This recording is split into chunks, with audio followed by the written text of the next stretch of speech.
Thanks for staying. Let's settle now for our first story. And the National Security is assisting the Electricity Company of Ghana to investigate a challenge that has brought its IT system to its knees. For a few days now, ECG customers have not been able to recharge their prepaid meters, leading to customers massing up at vending points nationwide. But speaking to journalists, ECG Managing Director Samuel Mahama said National Security had been brought in to help investigate and fix the challenge.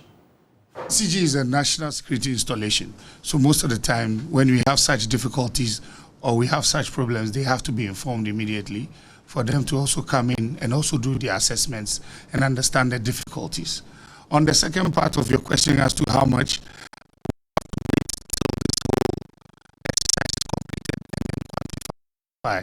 and I would not like to throw numbers around until we know exactly what we are dealing with. About who the third-party vendors for ECG are. There are a bunch of different people because you know we vend on different parts of the country. ECG's district system is different from the national district system. ECG has over 90 districts that it services within the southern sector of Ghana. For that, it decided to have different sets of people with a certain criteria that would plug into our system, and we give them the rights to sell power on our behalf. As you know, it's prepaid, so they come in, they prepay for the service that they are going to sell, and then they sell based on commission. I am serving a group of people called the People of Ghana. I sell electricity with a company called the Electricity Company of Ghana. I admit, and our company admits its fault, that we were not able to deliver service to the customers, and we are very sorry for that. That was our fault, that we were not on top of our game to deliver a service. Let's not forget, in such a business, the customer is the one that always gets hurt when you don't deliver on your promise. So when I said I admit my fault, I admit my fault in not being able to deliver the service that we promised to deliver. Well, meanwhile, many prepaid meter users in Kumasi queued up all night at various vending centers to purchase power. Some vendors had to close forcibly for security reasons. Lava FM's Emmanuel Bright Kweku now reports.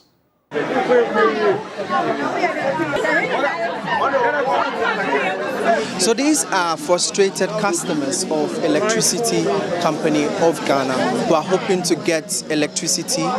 They've been here for several hours hoping that the vending office over here would provide electricity for them. There's some pressure. How be a baby because of Yema, BC, you know. The students were KCS, and we did 5. I think I'm penalized at all. So we did some money about 9, and I'm going to school to 9:30. Now, maybe if you bear for 3:30, same as I be this about 8. Nyanko, if you penalize me, lights, you squat, I didn't mean to soon go school. Me phone. Lights man, so what test are bedding? I can't. Ever ball, and they bring up on me so it's a meeting. Me ba 7 o'clock anapa. Me ba kwa no mu mai ne be twen ya twen abeto samre nsan kan bi. Ye yusu ya meter dada. When fetire di we abre. Usika shoboto munya light. Mfaso be na wo so. Sese maduma me ne nkola ne gina hayi. Every man fence Friday no ye nya light kwa mfanya aduma. Me free am ko e connection for meter na chi. Electricity ni bi obeba me meter hono. Madam So these customers have been here for several hours in queue hoping that they will get some electricity to their homes. But as you can see behind me, the vendor over here tells them that he has closed for the day and there is no electricity or they have no access to this particular vending point. So they have to go home and then sleep without light for another day and then come tomorrow, hopefully, and get electricity.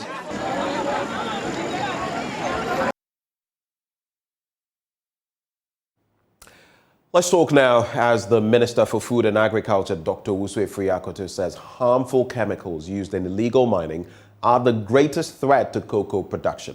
He says the practice could lead to a ban of Ghana's cocoa beans on the international market with an adverse effect on the country's economy. Nana Yaujima has been speaking to the minister.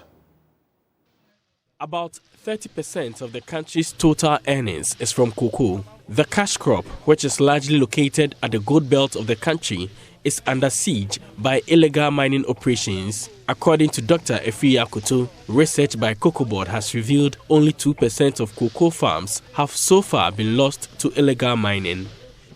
For me, in terms of acreages, it's not much, and I have the evidence. The Cocoa Board did a survey. They are saying that equivalent of 2% of land under cocoa has been destroyed by Galamsey. 2% is nothing. And cocoa is concentrated in the gold belt. Okay, so if you extend it to the north in terms of total, it's not much. Water bodies, including major rivers, have become targets of the illegal miners. Some dredge and wash for gold in water bodies, while others breach buffer areas. Though there are no records of chemical traces in cocoa so far, the Minister of Food and Agriculture fears the imminent danger. What is very important is the water pollution, the cyanide and the other chemicals, mercury, which go into the food chain and end up in our stomachs. For me, you journalists, you don't talk about that, but to me that's the most dangerous part. It's not the quantity, but it's the environmental, the negative environmental impact. I'm afraid that it may go into the water in the cocoa areas. If we send a consignment of cocoa to, say, Belgium, and they test there and they find any trace, they could ban our cocoa exports. So it's not so much the impact on the production as to endangering our international trade. And the only thing we have is cocoa. We are now, as I told you, coming up in terms of the diversification, picking these 6 crops that we want to develop into the cocoa standard. But that will take time. That's a medium, long-term thing. Okay? But immediately, the danger of these cyanides and these very dangerous chemicals going into the chain, into our product, which we send abroad, to endanger our export earnings. That is, for me, the biggest concern. And therefore, the sooner we are able to stop this galamsey, the better it will be, not to only safeguard the environment, but to safeguard our trade. There is resurgence of illegal mining activities, despite increased efforts of the government to deal with the menace. For JoyNews, Nanaya Ojima, Kumasi. On to our next story, and a fire has swept through 20 shops at the leather and footwear section of the Kumasi Central Market, destroying goods worth thousands of cedis. Items like leather materials, bags, shoes and slippers were burnt in the blaze. There is more in this report. The cause of the fire is yet to be ascertained, but the traders suspect a trigger from the poor management of their production equipment, which emits fire. Some affected victims recounted their losses when they spoke to Adum News' correspondent, Nanewuku Denchembo.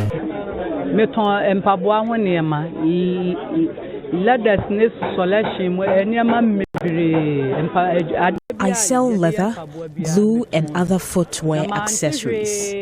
I was on my way to work when a lady approached me and told me this place is on fire. I quickly rushed here. I could not retrieve any of my items.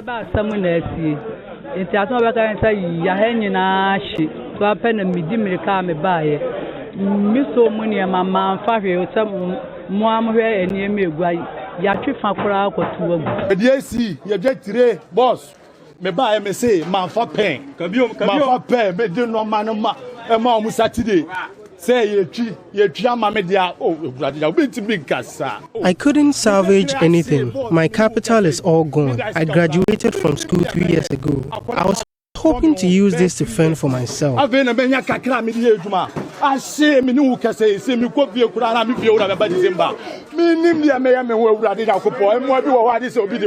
Leadership of the Nkukwe Josuo Footwear Manufacturers Association has called for the government's financial intervention to revamp their operations. Chairman of the association, Ebenezer Ameniampon, says without support, most of their members cannot be in business again.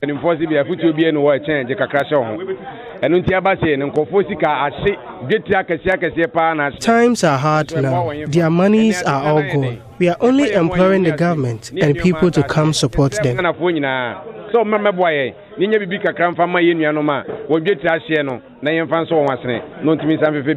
The Ashanti Regional Fire Command is investigating the cause of the fire and the possible recommendations. Nana Ewuku Denchambo's report for JoyNews.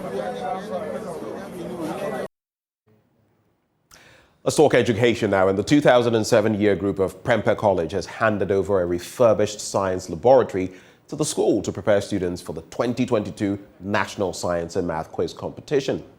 The old students say the support is geared towards equipping the school to retain its position as NSMQ champion. And there's more in this report. The Amount 4 emerged winners at the 2021 National Science and Math Quiz Competition after coming face to face with serial winners Presec Legon and Qatar Senior High Technical School. Currently, Prempeh is closely behind Presec Legon, who won 6 trophies. According to the 2007 year group of Prempeh College, the refurbished laboratory is to groom students who will compete in this year's competition. Dr. Kweku Jesse Danso is an executive of the year group. We are the 2007 year group, completed Prempeh College 15 years ago. As part of our 15th year anniversary, we decided to undertake a project, which is the refurbishment of the National Science and Math Quiz Lab. So we are here to officially hand over the refurbished project to the school so that the students who are being trained for the Math and Science Quiz will have somewhere to undertake their training. Headmaster of Prempeh College, Aaron Etiajao, appreciated the gesture from the old students. He, however, revealed an increasing spate of crime in the school. According to him, some facilities and properties have been torched by miscreants who scaled the school's wall into its premises. The headmaster called for security support, including CCTV installation, to reduce the growing rate of crime at the school. The ambience, the environment, now will boost the morale of the students and then further improve upon our performance. We need closed-circuit television because a lot of crimes, go on in the school.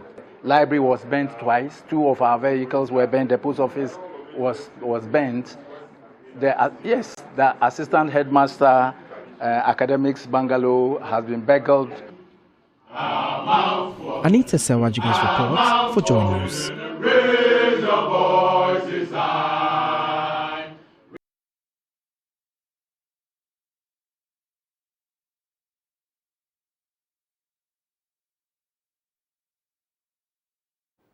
So, which school will win the bragging right as the 2022 champion of the National Science and Math Quiz? We'll get to know from the 10th to the 26th of October, as the competition has been launched with balloting for the preliminary stage. More than 100 schools will take part in the competition at the Kwame Nkrumah University of Science and Technology. Maxwell Agbagba has more from the launch.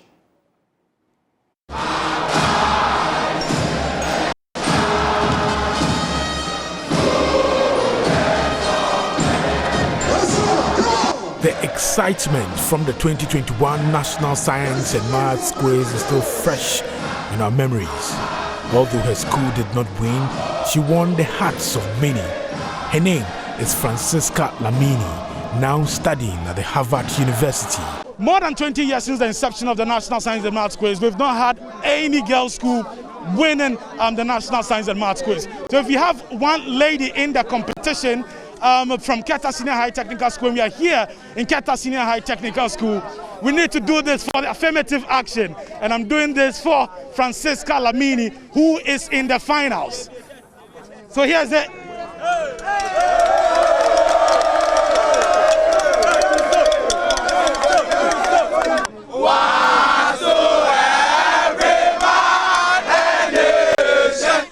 The NSMQ continues to wow many with new additions every year.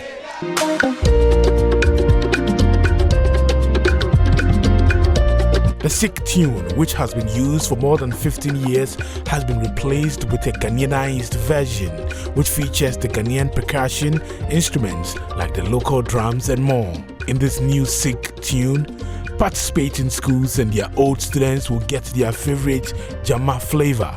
Here is Managing Director for Primetime Limited, Nanekia Nkuma Asari, with details. Sing Jama is part of secondary school life. So since this program is mainly targeted at secondary school students, this is really their kind of music. I think this seems like quite insignificant, but there's a significance to it.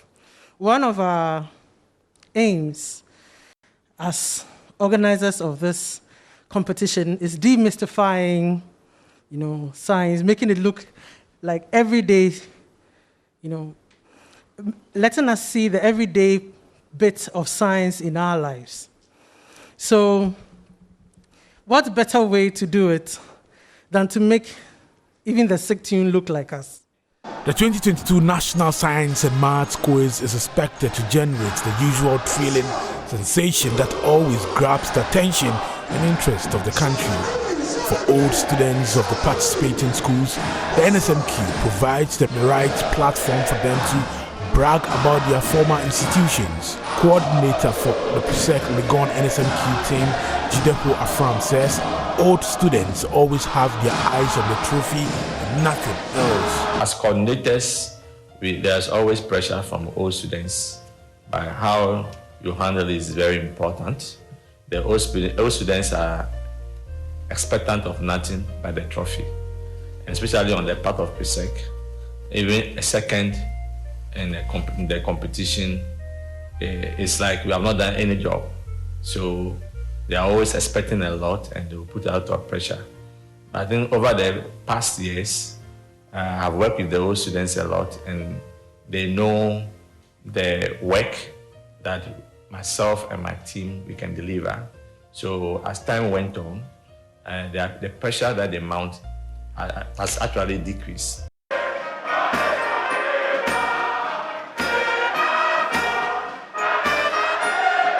An old student of the St. Augustine's College and UPSA Law lecturer, Professor Kofi Abuchi, says the competition must be given all the needed support. My interest in the National Science and Maths Quiz dates back to the very first edition in 1993, when I participated not as a contestant, but I was one of the cheerleaders supporting St. Augustine's College, and my interest in the contest hasn't waned. I've still remained quite excited about it. I think it is one of the few enterprises that is actually worthy of praise, given the fact that it sustains the interest of students and the general public in STEM education. And it is one private enterprise that I think, as a country, we should all rally around and support. Technical advisor at the Ministry of Education, Sheila Boama, says the NSMQ has rekindled the love for the sciences in many senior high schools. Our lives has been intertwined with science in a way that we cannot entangle. And so whether we like it or not, with the experience of COVID, there's been a reclassification of roles and professions. And so that awareness is informing a lot of things from the policy dimension, bottom up. So a lot of interventions are currently ongoing to recalibrate the system so that we are achieving a lot more science interest. And definitely the National Science and Maths Quiz is promoting some of these things indirectly.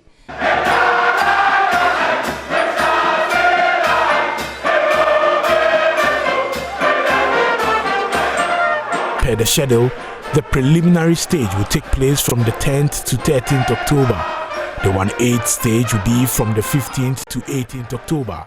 Quarterfinals from the 19th to the 21st October. The semifinals will be...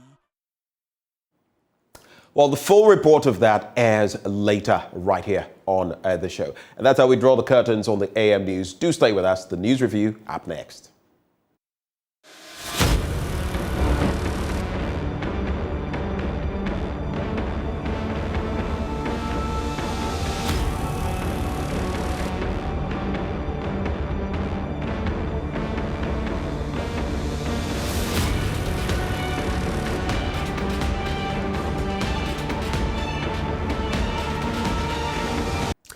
Well, thank you very much for staying with us. Time now for us to dig into the papers, let you know what they're saying. We're joined by Liz Asari, Deputy Commissioner at the RTI Commission, Deputy Chairperson at the RTI Commission. She'll join us shortly for that conversation. But this morning, as usual, we have our stack of papers: Daily Graphic, Ghanaian Times, Daily Guide, the Finder newspaper, Graphic Business, and more.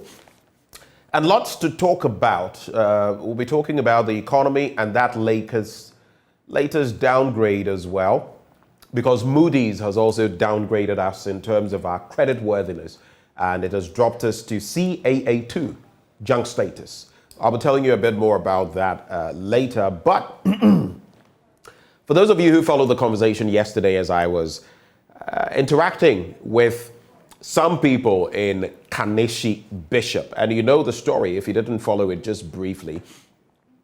Some people had closed from church. They met up with some others and they were going to eat wache right at the Bishop's School in Kaneshie. They crossed the road and there was this police officer coming on a motorbike. They slowed down for him. One person went ahead and crossed the road. And guess what? This police officer, just felt that shouldn't have happened, accosted the people, started insulting them. And they did not take it lying down. They also asked, hey, what have we done? Well, that led to an altercation, but one-sided altercation, because this police officer immediately went forward, took out his side pistol, his firearm, and popped out a bullet, shot. Fortunately, it missed the leg of one of the victims. In fact, the person who was targeted at, the person we decided to call Kofi, and hit the ground. We went there yesterday on ground to cover that. And now it is emerging that, so what used to be PIPS, the Police Professional Standards Bureau, located at the Nima Police Station, came to the Kaneshie Police Station where a report was lodged. They were led by one ACP Cuthbert with two other inspectors. They took the victim, one of them, because there were about 3 people, back to the scene, asked for a narration, and they basically said they would take up the issue and get back to him. We're going to follow this matter. I know you watched Ghana Police Service because they watched me on air yesterday, and that is why they ended up calling this person who had been affected from the Police Professional Standards Bureau. I know you're watching today as well. I personally lodged a complaint with the Ghana Police Service about such behavior months back. Nothing has been done about it. We'll follow this one to its logical conclusion. And if nothing is done to Che Pepra, yes, we know his name. We have the details of his motorbike, which we are not going to put out. But interestingly, it is coming out, emerging that this Che Pepra apparently works at the Jubilee House, which is another matter of interest. But we'll be bringing you more details as they emerge on this matter. Let me say a very good morning to Liz Asari. Good morning. And how are you? I am well. How about you? I'm good. I'm good. I'm getting better. I'm trying to relax a bit. It's difficult. I'm trying to rest because the more I try to rest, the more work comes. So. that problem. The more you try and run away from work, the more the work follows you. I'm facing same. Yeah. Sometimes it's really difficult, but let's not push it to the point where the body has to force you to shut down. You know what that means? Exactly. Then you fall sick. Anyway, so I'm sure you probably ran away from. Exactly. I'm sure you followed the narration that I just gave. A very sad incident. Yes, I did. And actually, I'm beginning to get real angry because there's too much lawlessness in the system. And we claim that we are under rule of law, but there's few people who think that they are above the law, and therefore they can throw their weight about. Right. And I think that these people need to be reined in. I mean, the law must be made to work, and nobody is above the law, not even Mr. President. Everybody has to fall in line. And so if they're not doing so, very soon they might see an angry people rising against the systems that are not working. And if the people rise against the systems that are not working, it will be a very chaotic and very difficult situation to handle because people are really angry inside, are trying to hold down their anger. and these things that happen just makes it even worse. They just make everything even worse. And that very point about, people flouting the law with impunity. Imagine a police officer. Exactly. But in this instance, while he was after, doing everything and by the way, I forgot, after shooting, he actually slapped one of them, gave him a very dirty slap. And while he was moving off, he said to them, look, you can't do anything to me. There's nothing you can do to me. The sort of sheer impunity. I think we've empowered these people or made them think that they're there, once they are there, they have power over us in terms of lording it over us, in terms of rather than serving us. And maybe, Liz, just to wrap on this, some weeks back, and I put this out as well, I saw a post and it really got me thinking. Not just about our politicians, but our leaders generally. Way back in school, if you were a prefect, you would get more food, more this, more that. And you could basically get away with quite a lot of things because you were a prefect.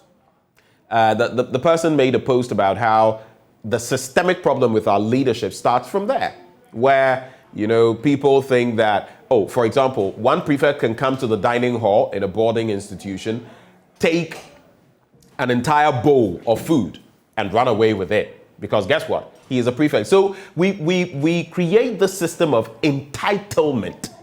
And so when these people come into any form of leadership, as far as they think it is some form of leadership, then they take advantage of the situation and they do some of these silly things. I don't know what your take is on that.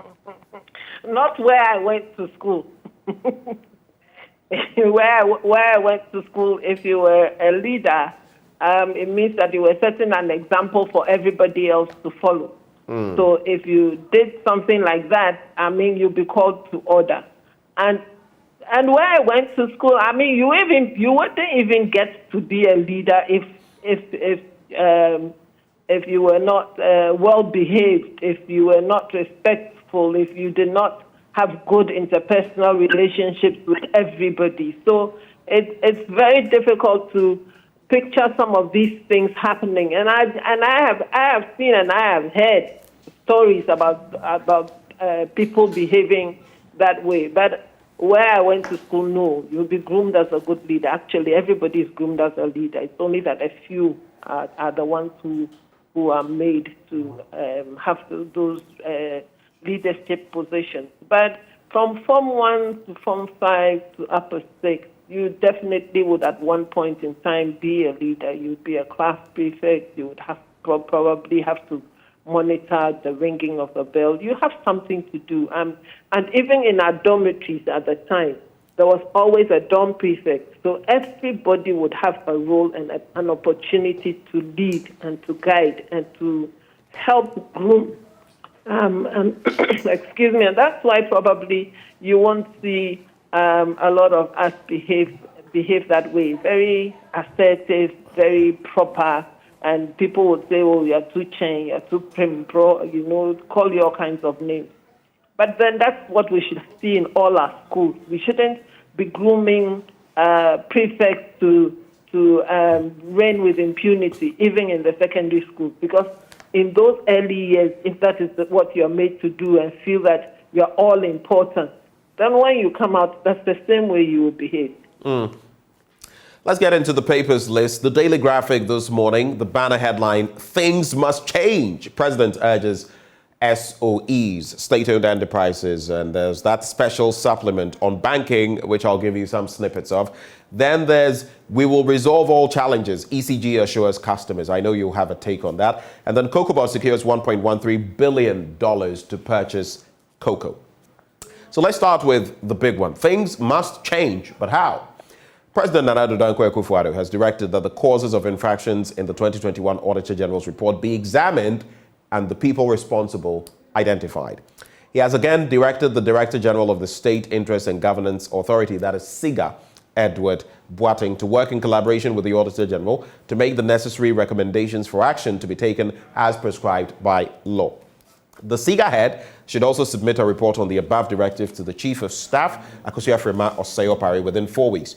And the president, who gave the directive when he met board chairpersons of state-owned enterprises that is specified entities at the Jubilee House in Accra yesterday, also told the board chairman of SIGA, Terence Darko, that the hard-earned reputation and honor of the board members were at stake if things crumbled under their watch. He reminded them of the serious sanctions in the SIGA Act and other laws for mismanagement, negligence, and outright malfeasance. And referring to infractions identified in the 2021 Auditor General's report and the numerous infractions stated on the part of the specified entities, President Akufo-Addo said the report clearly showed an increase in infractions which demanded answers from all the board chairpersons gathered at the Jubilee House. What is your take on this matter? We've been complaining about the Auditor General's report not getting enough traction, being basically meaningless in terms of surcharging, disallowance, proper action. Is this a step in the right direction? Do you expect anything from the president's directive? If it's not just talk and there'll be action, then maybe it is a step in the right direction. But over the years, it's seen that it's a lot of talk and then nothing happens. Right. And then you go back to the Auditor General's report, people will be fingered and nothing will happen to them. And so let's see the presidency take action first. Let's see them crack the whip. Let's see them make sure that people who have caused certain infractions and caused certain losses work are brought to book. I mean, if you don't put their fingers to the flame, we probably won't see anything happen, and it will just be talk, and more talk. I know that some of the people that are in the boards of some of these institutions are men and women of integrity who are honest and loyal. But are they the majority? Let us see us as a people stand up for the right. Right. Instead of just giving lip service all the time. Let us see people bow their heads in shame if fingers are pointed at them for doing certain wrong things or making certain wrong moves. Let's see people being remorseful. And therefore, when you're in an institution where monies have been embezzled, even if you did not embezzle the money, you should feel a part of the downgrade of that institution, and so you should work towards making sure that you are always on top and always above. If we do that, and if we police each other, if we monitor each other, if we make sure that we are all doing the right thing, I believe that our SOEs would be up and running. People are siphoning monies into their own pockets and not caring what happens to the state-owned enterprises, because they would say that work doesn't belong to them. I've heard somebody say that, oh, today I'm not going to work. The place does not belong to us. But at the end of the month, you will collect some money. You will collect a salary, and therefore, are you stealing, not working and getting paid? Is it theft? I mean, we should start asking ourselves very serious and very prominent questions with regard to what we have been placed to do, with regard to what we have been given to do. And we should make sure that wherever we are placed, we are seeing successes, because I want to be associated with an institution that is failing. Right. You know? Interesting point you make there, and of course that's why Mr. President was pointing to the fact that their very reputation as board members was at stake. But let's get into that other very, pertinent issue, crucial issue, in fact. We will resolve all challenges, ECG assures customers. Before I get into the story, have you experienced any of the problems that many people have been complaining about? Have you been able to top up on electricity? Have you experienced any power outage on the back of this? No, I haven't. Let me say that what I do normally is the moment I load onto my system, I replenish on the card. Right. So I haven't run out yet. And even if I do, I have a replenishment on my card already. So I probably won't experience these things. But let me say that there were people, though, who even in an attempt to recharge couldn't do that. So I don't know That's why I posed the question. Some people already had, I mean, even an attempt to recharge, they could not do that. But I get the point you're making. Do go ahead. You were making another point. Yes, I said that the inefficiencies in the ECG is coming to the fore. People have complained in the past, but now it is on a bigger scale. So we are now seeing, I think that ECG has not done itself any good. If some of the WhatsApp messages that are going around are true, then probably we have shot ourselves in the foot. Is it that the SIM card that was disabled in the past is what is causing all this mess? If it is, then it means that we haven't done ourselves any good. We haven't done well for ourselves. And therefore, it wouldn't be just the ECG. It probably would be a broader group of people that we should be looking at.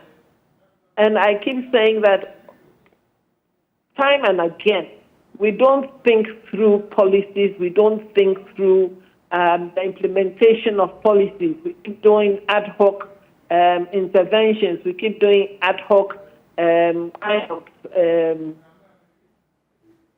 taking ad hoc kind of measures to solve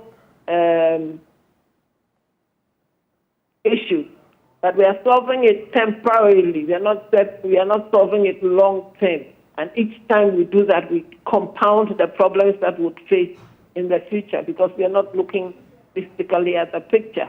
And listening to some of the people who were complaining, moving from one district to another district to try and upload their cards and being sent back, and people who have the app not being able to upload electricity. I think that it is a very bad situation. Part of my family is complaining bitterly because they have stored food in their freezers, and now the electricity has gone out for a week, and they can't eat that amount of food in a week because they probably have stored up for a month. So who is going to pay for the loss of what they have? I mean, salvage perishable when they're stored in the freezer and it defrosts and all that. It just goes bad. So ECG is causing a lot of pain for people, causing people to lose money that they have invested in keeping themselves together. And so just giving them service that you will resolve the issue is not what people are. The issue should have been resolved. Why has it taken them so long? Right. Why is it taking them so long to come out with, this is the reason why you're having this, we have seen what the problem is. Why isn't it that the moment it happened, you identify it and deal with it so that people are not made to suffer and made to lose money that they have earned and they have kept and they have invested? So ECG should come again. They should be up and doing. They should be. I think there's too much inaptitude in the work that we are doing. Everybody is doing it statistically. I mean, nobody gets fired for not working properly. Nobody gets fired for not keeping up to the standards that you were employed to do. Right. And so everybody is like flouting and flouting the regulations and getting away with it. And the poor people are the ones who are suffering. And if you're providing me a service, you should know that it's costing me money and Right. you're not doing me a favor. And so people who are in these institutions should be working and working well and not thinking that it's a government institution, so you do it anyhow and it's okay. It's Right. not okay. And that reminds me of the president's charge as well, because a lot of these state-owned enterprises and others are not performing. In fact, it is below par. But let's look at that story very quickly. So the managing director of the Electricity Company of Ghana, Samuel Dubik Mahama, has assured customers that the company will resolve all technical challenges that have interrupted the purchase of prepaid credit. He admitted the company was solely responsible for the inconvenience created, adding that it had put its information technology team to task to restore delivery to optimal levels within 24 hours. Addressing a press conference in Accra yesterday, Mr. Mahama said the inability of customers of the company to load credit on prepaid meters was purely technical. But they have, given a stopgap measure to allow people to charge and pay later so that credits will be given to them, note will be taken, some receipts will be given, and then later when the systems are up and running, then the charges can be dispatched. But there's this story, an opinion, civic realities with Kobi Asma. That is on page 17. And he talks about Galamsey. And the title is Galamsey Resurgence. Can we tame this monster? I'm not going to get into all the nitty-gritty of what he puts here, but there's a caption, there's a little bit that has been pulled out. And it says, quote, "Why are Chinese not doing illegal mining in South Africa where there is a lot of gold? Because they cannot do that there, and the locals don't support such illegalities." This Galamsey menace, I just look at it and it really saddens me what it's doing. And I find it really disappointing, some of the rhetoric around it by leadership. But I'll save that list for Friday when I share my blunt thoughts. I don't know where we're headed on this fight, but I do know that if we continue like this, we'll have nothing left very soon. We'll have polluted everything that is natural to us, and we may end up importing practically everything. But let's get into... Let me just say that there's no fight. If there was a fight, it won't be going on. There's no fight. We're not fighting it. We're not doing anything about it. We are just going around in circles because some of the videos I've seen have pointed directly to certain people who are in high positions. And they're still walking around free, and they're still going about doing it with impunity. There's no fight. If there was a fight, it would have been nipped by now. All right, let's take a quick look at the graphic business. You might be interested in this one. So, Bank of Ghana moves to check street dollar, standing task force to ensure sanity. But as some people in the space have said, you can't force the dollar price or the euro price or the pound price down. You would notice that usually the central bank, the Bank of Ghana, has a pretty low rate, but what you find on the street, the real price, is higher.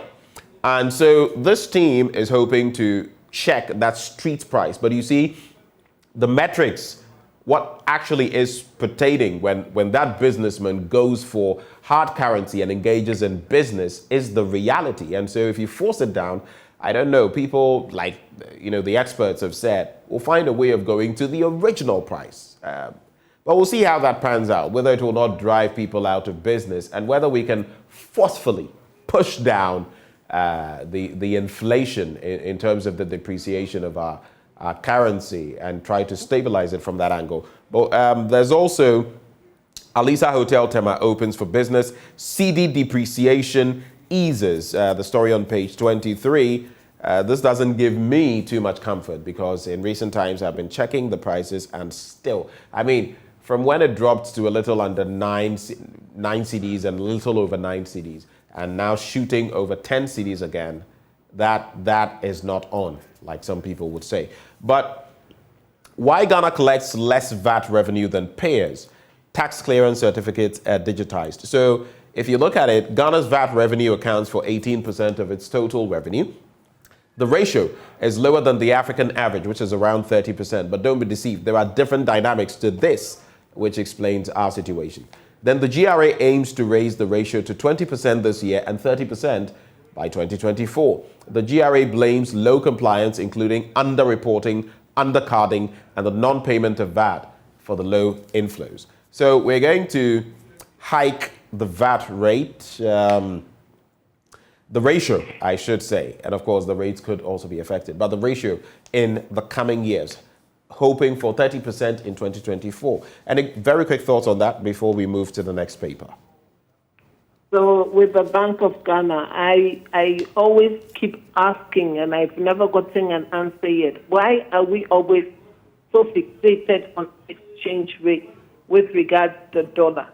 Aren't there any other things we can do to make sure that the cedi appreciates instead of always comparing it to the dollar and making sure that, well, if it's the exchange rate, then we'll make sure that the black market is not working. How about looking at other activities that will cause our cedi to appreciate? Right. Like building our industries to the extent that they are viable and they are competitive, and that people would rather purchase made in Ghana goods than purchase foreign goods. Why aren't we looking at making sure that the things that we are producing is cost effective? Right? You realize that when you produce something in the country, the cost of production is pretty high. So already you're placed out of the market. What steps are we going to take to make sure that the goods that we have, the produce that we have, is not sent out and then we import in finished products to finish the product? Why don't we start the value of adding value from the resource that we have? Isn't that a better way of appreciating the cedi with regards to the dollar?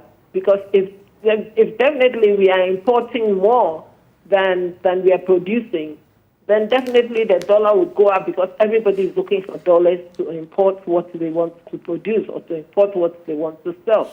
And so there are other ways that we need to be looking at it. We need to be thinking out of the box.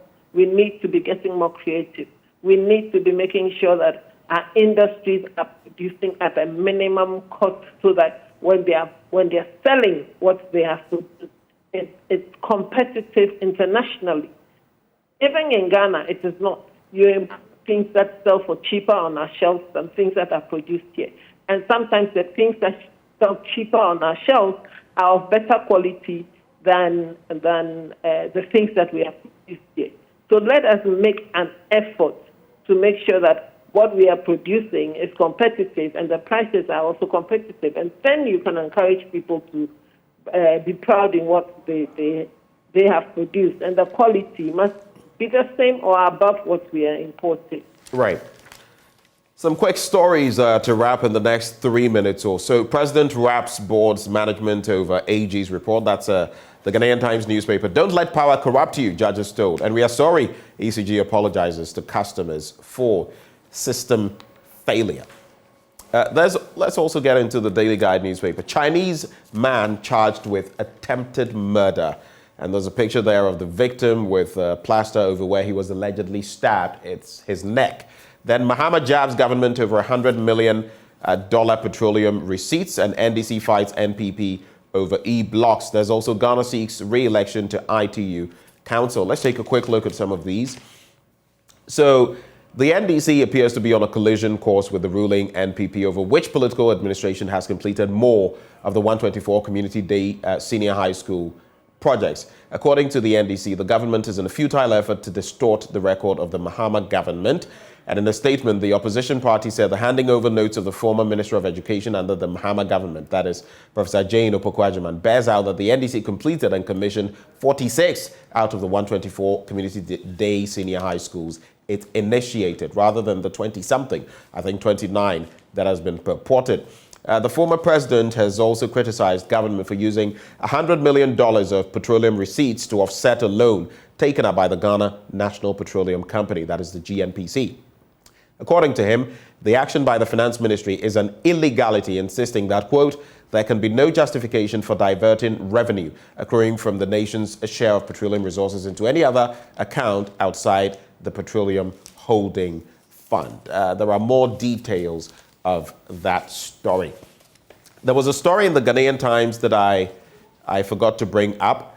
Doma Paramount Chief praises president for free SHS. And finally, Liz, the Finder newspaper declares state of emergency in mining areas, occupy Ghana to Akufo-Addo. They have made it a point to every Monday remind the president and major stakeholders about the menace of Galamsey. And they are demanding details of the 2.2 billion Ghana cedi Auditor General's claimed to have retrieved. You know, in recent times, the Auditor General told us that such money had been retrieved. Where is it? That's the question. Quick reactions to these lists, and we shall call it a wrap. Okay, so with the school, the MPP, NDC, I mean, for me, sometimes it gets very interesting. I know, right? And I'm like, you see, it borders on truthfulness. How truthful are we to ourselves and to the people that we're serving? Right. If the schools have been provided for already, and you have not put them to use, why are you fighting? If you have built the schools and you're not using them, what good is it to us? And let me wrap it up with the Doma. Let me join that with the Doma saying the free SHS is a good thing. I have seen people who have come out of SHS who sometimes I find it very difficult to use certain words, but you realize that they've been to school but they've not been educated. I mean, they come through school but they do absolutely nothing.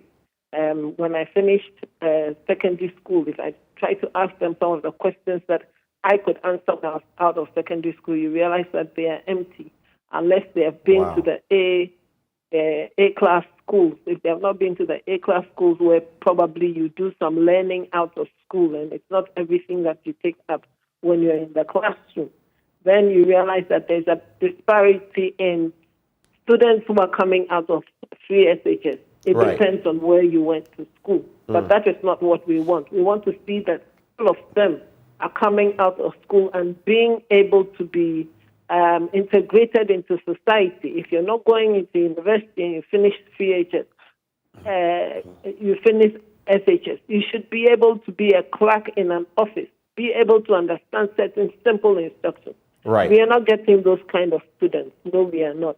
And so for me, it'll be difficult to say that the free SHS has really given us something to be happy and to be jolly about, because our students are coming out and they're not the kind of students that we can really engage to do anything. If you want to take them on, then you have to reschool them.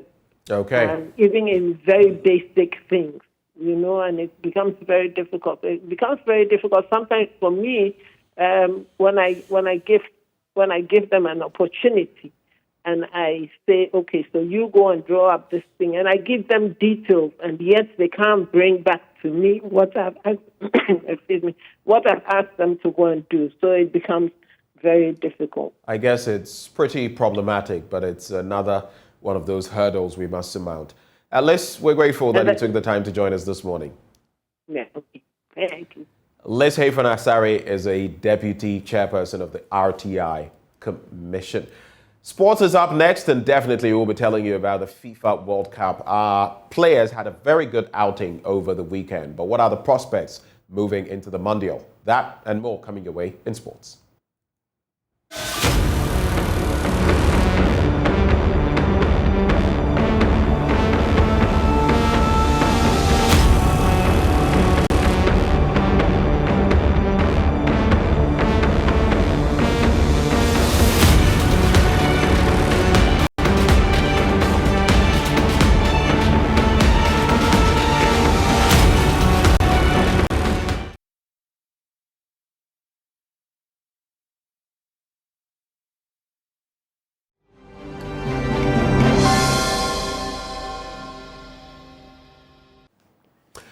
So that is it. Destruction for gold. It appears our natural resources, our land, our water bodies are going waste.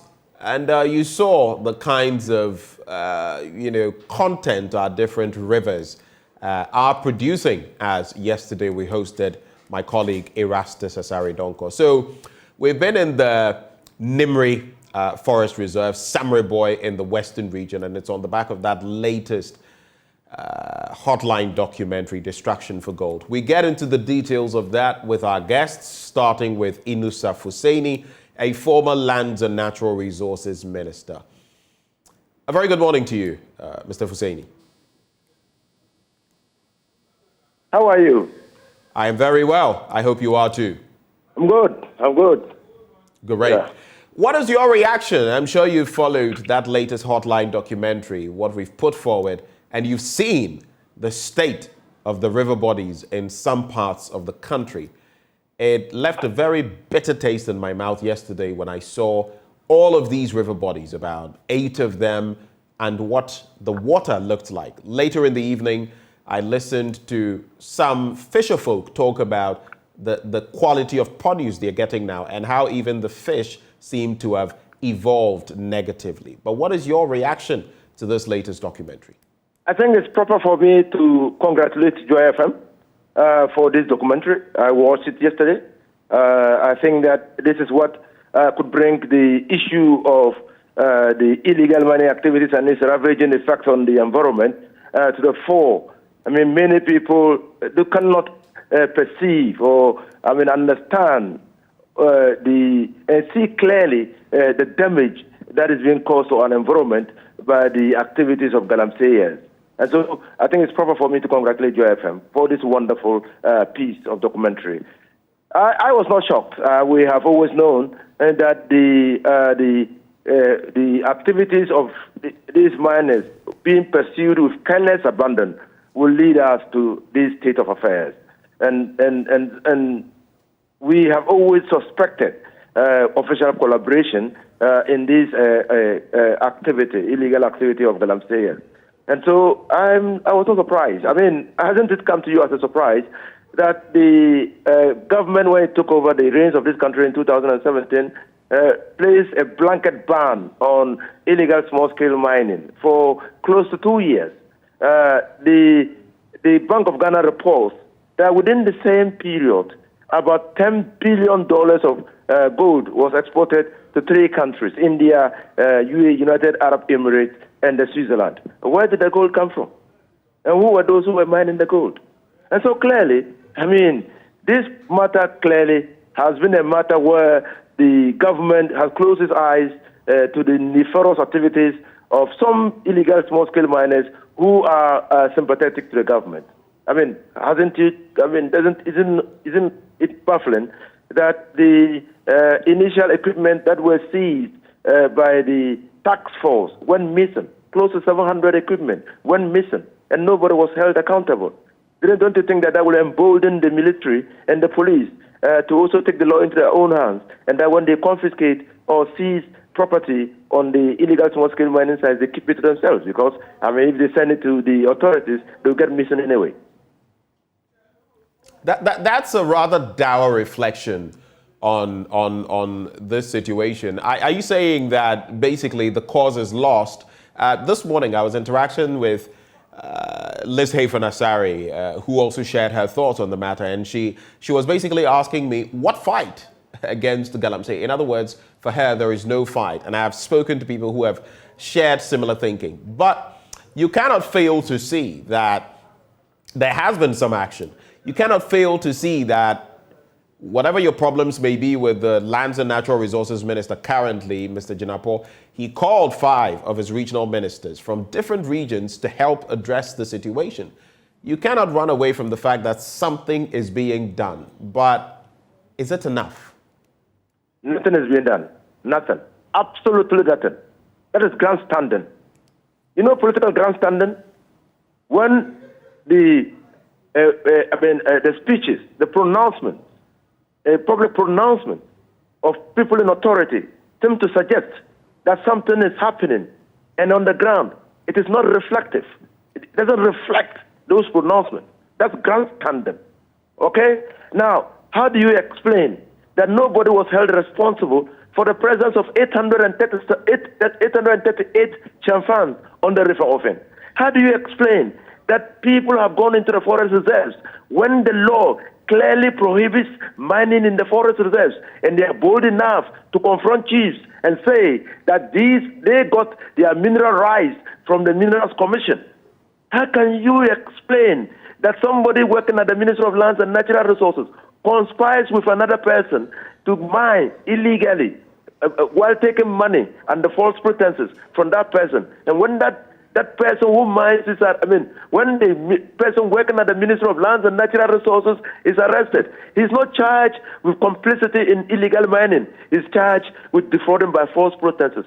Clearly, the sentence for defrauding by false pretenses is lower than the sentence for engaging in illegal small-scale mining. Was it by accident that the ministry decided that such a person should be tried under the defrauding by false pretenses? How can you explain when the minister himself issues a communique and says that Akunta Mining was not given a permit to mine in the Samaraboa forest, and clearly gives us details of when the application for a permit, a mineral rights, was submitted to his office, 25th August 2022. Meanwhile, even before then, Akunta Mining was mining in that forest. And he has just been told to stop. He's just been told to stop. And the Forestry Commission to take action to prevent him from entering the forest. What about his activities there? So this is grandstanding. That is why we are losing the fight. Haven't you heard of the complicity of ministers of state, of party officials, of DCs, of people attached to the government working at the Flagstaff House, engaged in small-scale mining, illegal small-scale mining?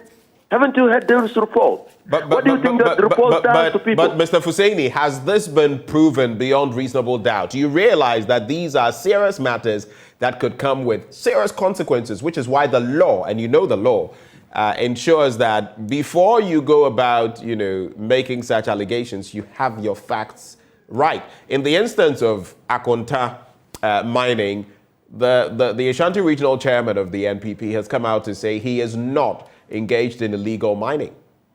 I'm not speaking about Akunta Mining and the Chief Executive of Akunta Mining. I'm speaking to the official publication, official letter issued by the minister.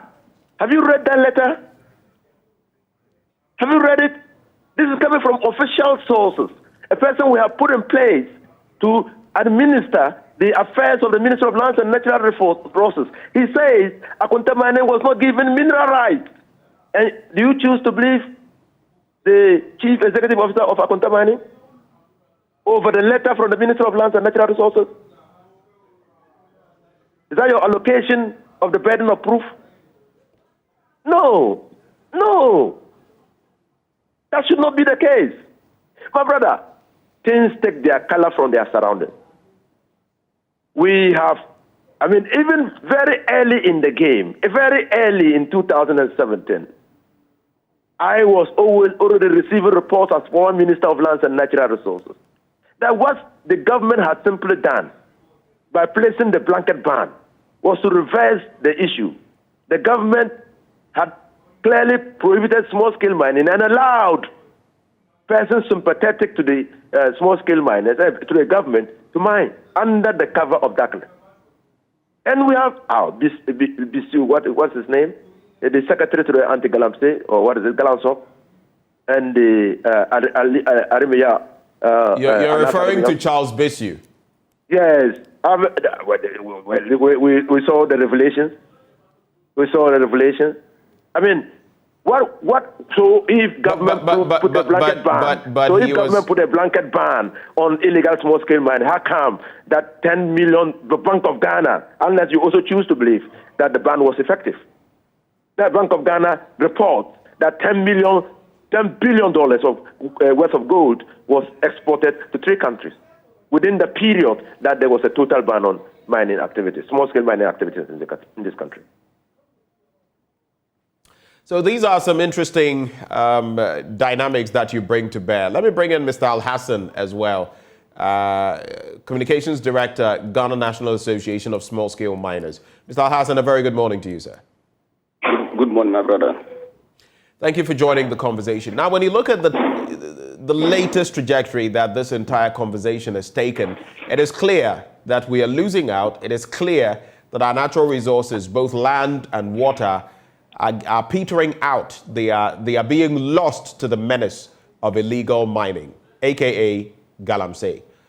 What is the position of your group as small-scale miners on where we stand currently on the issue? Thank you very much for having me, and good morning to your cherished viewers and listeners. It's very sad. As an association, we are very sad about this whole issue.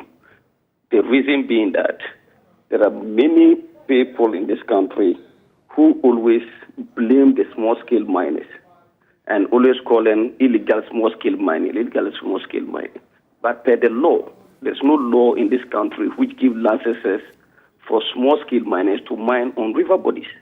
There's no law in this country which gives small-scale mining licenses to mine in forest reserves. So who are those mining in these forest reserves? Who are those mining on these river bodies? But any time the conversation comes on, people describe all the activity as illegal small-scale miners.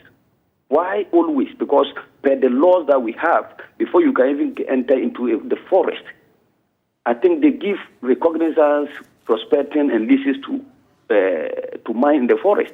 So why not mentioning large-scale and always small-scale mining, illegal small-scale miners? Because it's very clear that those who are into the forest, they are not small-scale miners. We need to get things straight so that at the end of the day, we know the conversation, how we are tackling the whole thing. So the state now has worsened, but always mentioning illegal small-scale mining, Why not illegal mining in general, rather than adding the small-scale? So that if we are tackling the whole thing, it should be illegal miners evading the places, rather than adding small-scale. Meanwhile, there's no law in this country which gives licenses for us to mine these places. So that is your initial submission, and a very interesting one that you've made there. Of course, small-scale miners are not to engage in some aspects of mining. And so if that is going on our river bodies, our water bodies, and in forest reserves, and no entity has a mining license to go into forest reserves in the first place. So that creates quite a picture. But from your end, when it comes to the small-scale miners, what do you feel your contribution has been to this entire menace? Your hands are not entirely clean, are they? That is true. We cannot say we are entirely safe or free from these illegal activities. Yes, we have some of the recalcitrants who are doing their own thing, but the registered small-scale miners that we have, it is very difficult for us to admit that these illegal activities were part of it. But sometimes we need to agree that the devastation and the destruction of these water bodies affect everybody in this country. And we must take it as a holistic approach. First of all, who are the beneficiaries? Look, this fight against Galamsey, we are losing it because we don't want to speak the truth. We don't want to, all of us don't want to say the right thing, because always we try to beat about the bush because there are big wigs who are behind it. Those people that they always go to arrest and parade them, are they the financiers? Because in mining, it's a huge, a whole lot of money which you put in there. Look at these huge excavators which are in the forest reserves, and these chamfan machines on river bodies. Who are the financiers? So if we go on to arrest the one who goes in for survival, leaving the people who buy this equipment, and we don't even, with the national security experts that we have, with all the necessary security apparatus that we have, and they cannot go in to investigate and find out the culprits who are behind this thing. And we are blaming the youth who are going there for their daily bread. It will create a whole lot of mess. So this time round, let's all see it as a threat to the nation and see how best we are going to control this thing that we are talking of, Galamsey. So my own submission as a communication director is that, look, authorities must speak the truth, because we have regulatory bodies, we have the presidency or the executive who are controlling the security agencies. Are we sure this military people that we send to the field, this national security who goes to the field, are they doing the right thing? If they are not doing the right thing, let us fish them out. These big men who are behind this whole thing must be fished out. Because these forest reserves that they normally go, we've seen pictures and videos whereby security agencies are guiding people in the forest.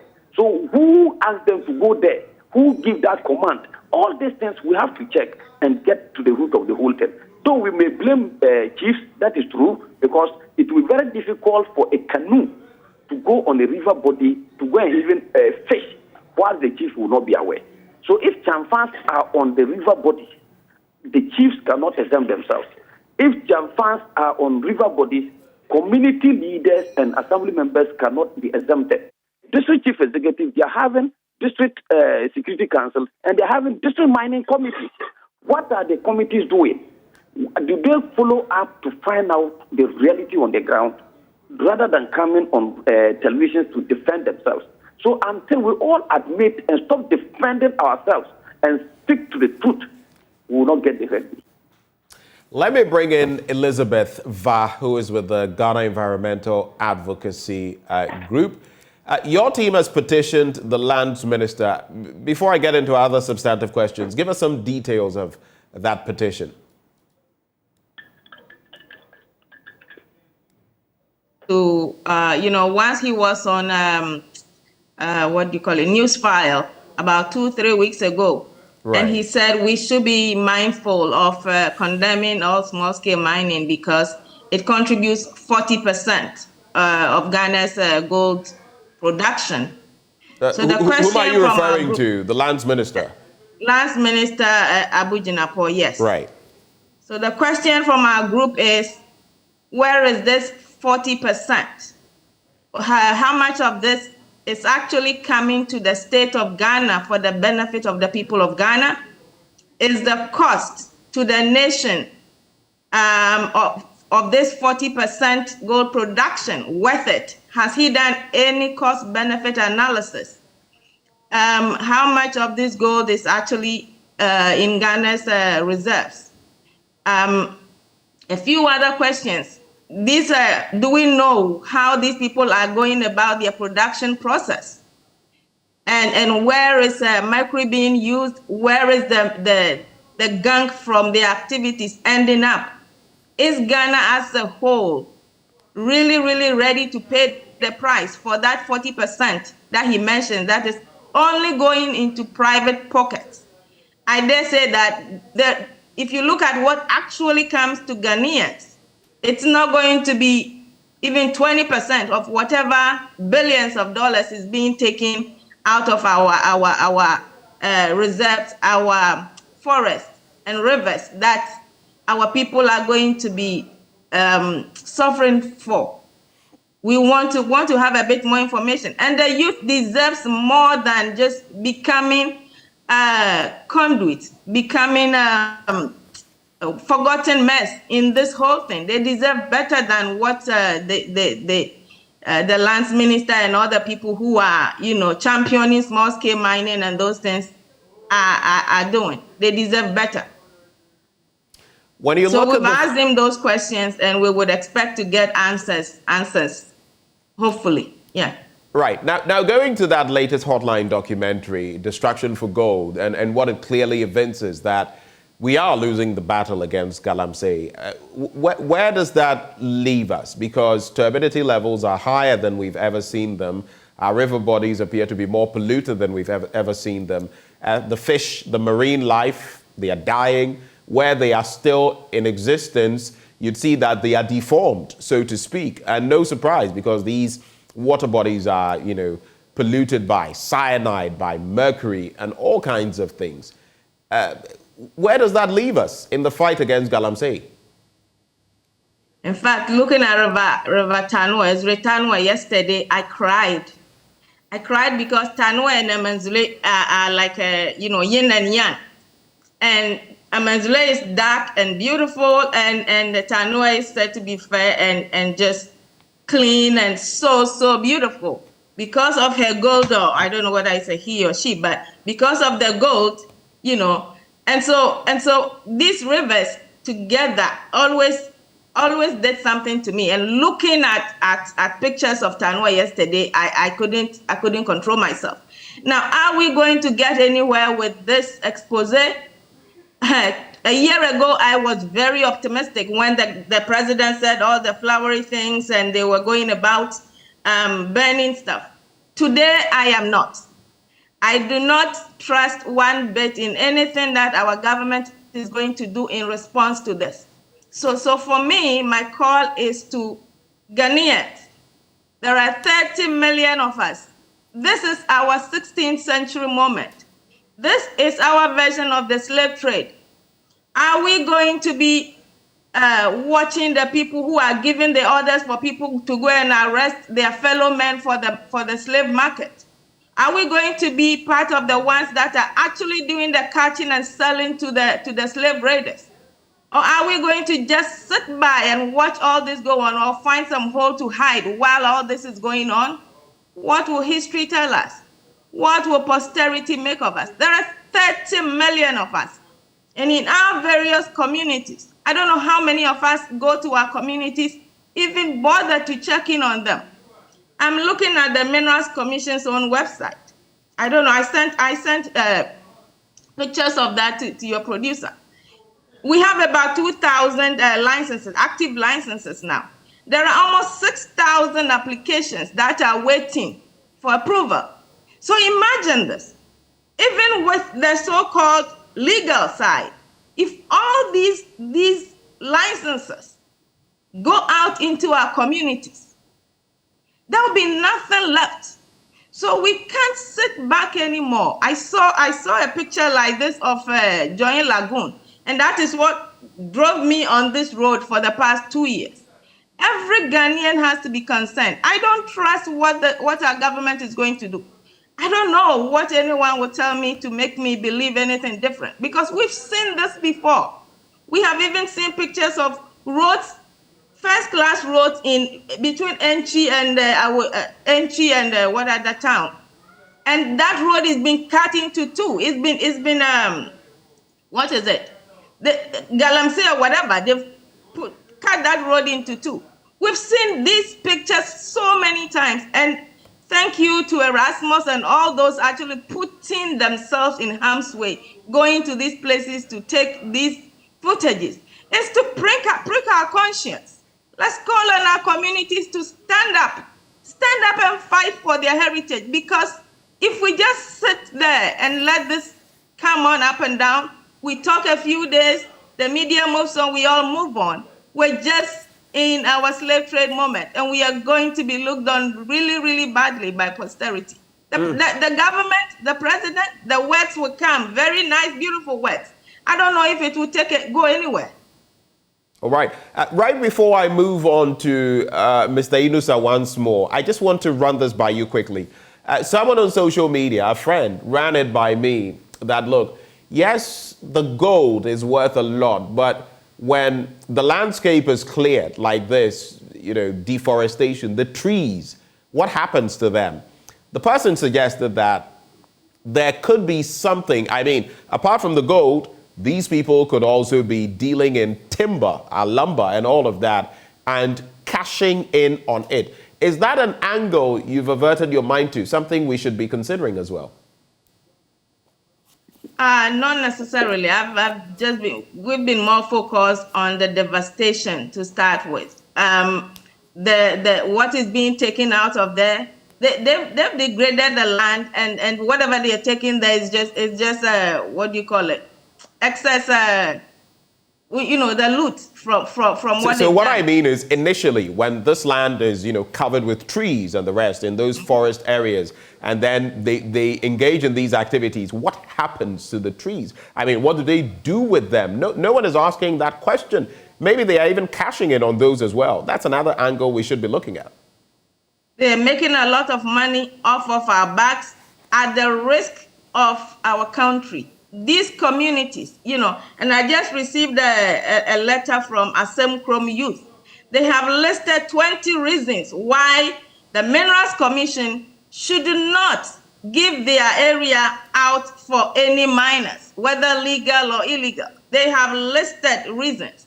They benefit from everything on this land. That's all they know. And so these people who are going in there, they are cutting, almost they've cut down the trees, they've messed everything up. Whatever else they are doing out of it, they are cashing in on our ignorance and on our inability to stand up for our communities. And I am not going to hold the people in power, I'm not going to leave them out of this. They know They know who are doing this, and they are not acting because they are benefiting from it. All of them. Look, this Chapter 1 to me issue came up before, in the early months of August. It had already started when the people from Samre Boy started getting in touch with some of us. It took this government, how many? Almost 2 months to come up with even a letter.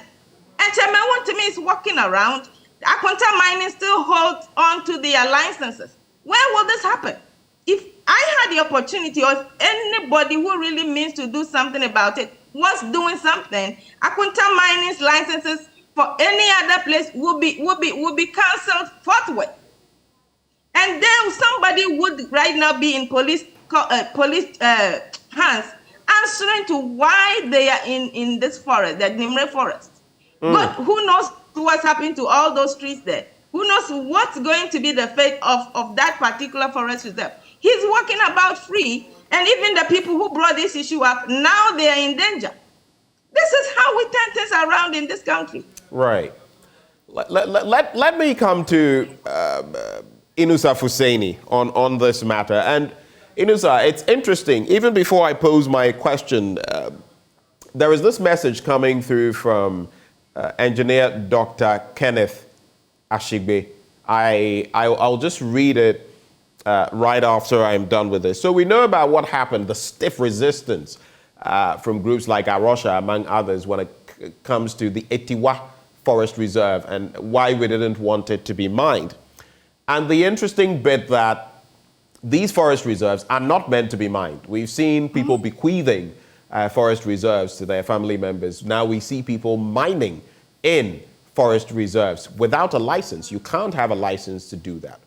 But on the specific bit of Akonta mining, let's start from there. Engineer Dr. Kenneth Ashigbe, Dr. Ken Ashigbe sends me this message. He says, Chief, we the media, religious bodies, CSOs need to start a campaign to get signatures for the IGP and the AG, the Attorney General, to arrest, investigate, and prosecute the Akonta Mining Limited, the directors and shareholders who should be held vicariously liable for the illegality as reported by the Minister of Lands and Natural Resources. That is his proposal as a citizen of Ghana. Your take, Mr. Fuseni. I think that the lady who just spoke, I share with her entirely. And the Joy FM News File program she referred to, in which the minister alluded to the 40%, I was on it. And I indicated, I made a point. I said we should hasten slowly in putting monetary value on the contribution of small-scale mining to our economy, rather than the protection. We should put premium on the protection of the environment and not the amount of money that we get from small-scale mining. I thought that was a moral hazard that he was treading on the course of, to give Ghana a moral hazard. I also, on that program, said that it was about time for the people of Ghana to resort to self-help. Because elsewhere, my brother, crimes of that nature, of the nature that is happening in our country, within the Galamsey side, are called environmental crimes. And they have been classified as crimes against humanity. So these are serious crimes. Serious crimes.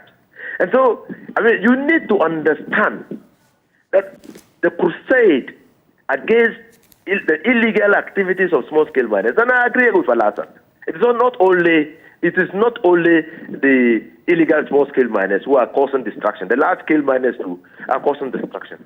But why we are concentrating on the illegal activities of small-scale miners is simply this. Large-scale miners and legal small-scale miners obtain permits. The permits stipulate the conditions under which they will mine.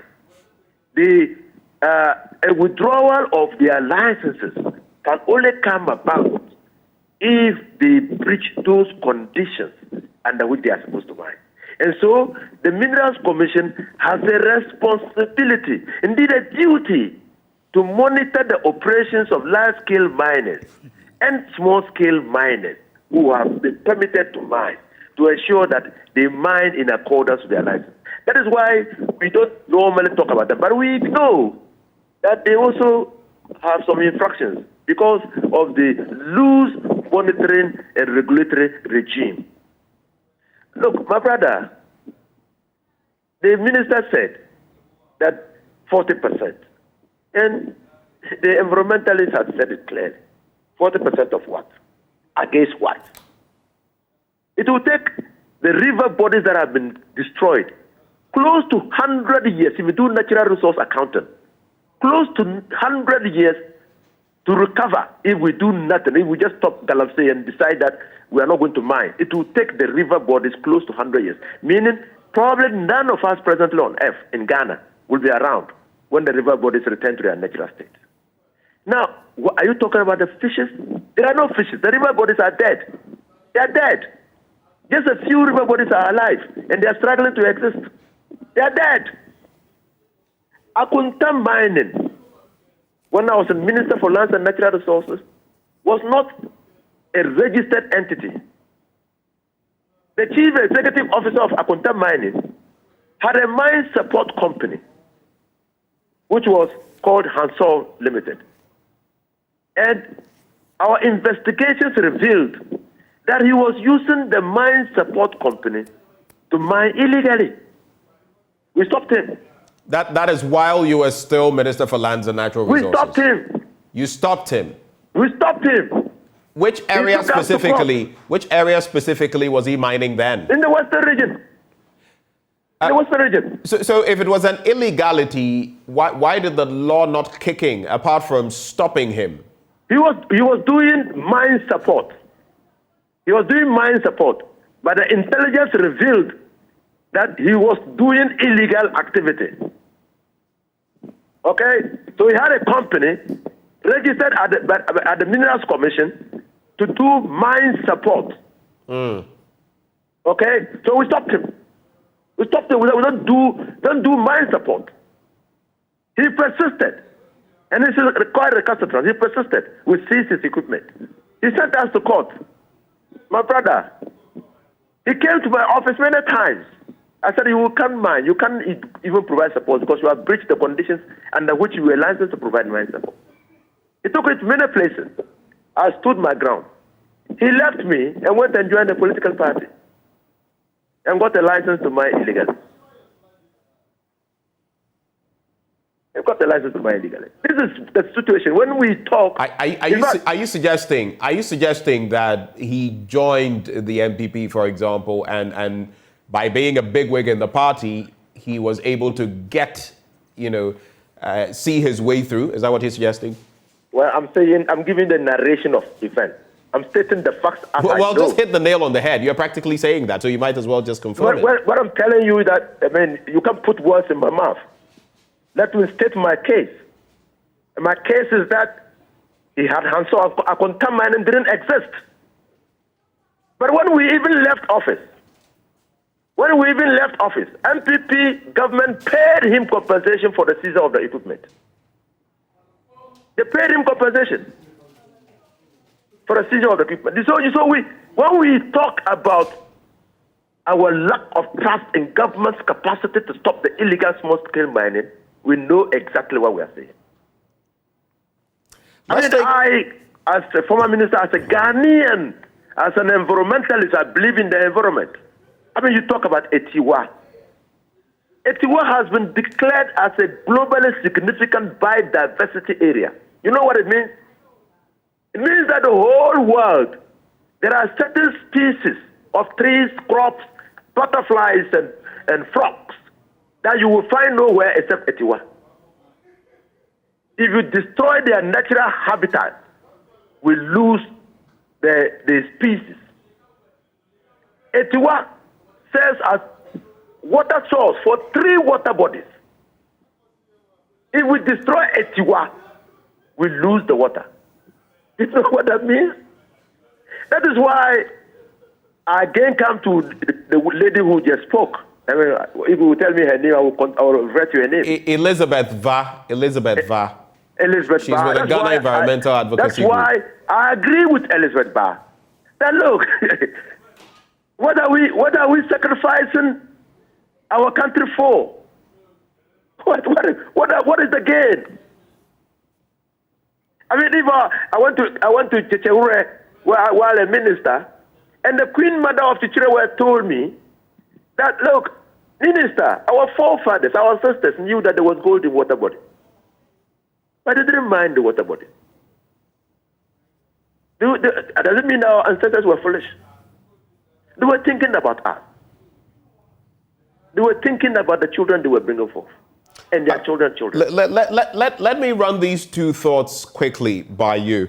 Elizabeth Vaz spoke about what the minister said, about 40% of our revenue from gold coming from small-scale mining. But let's do the cost-benefit analysis from another end.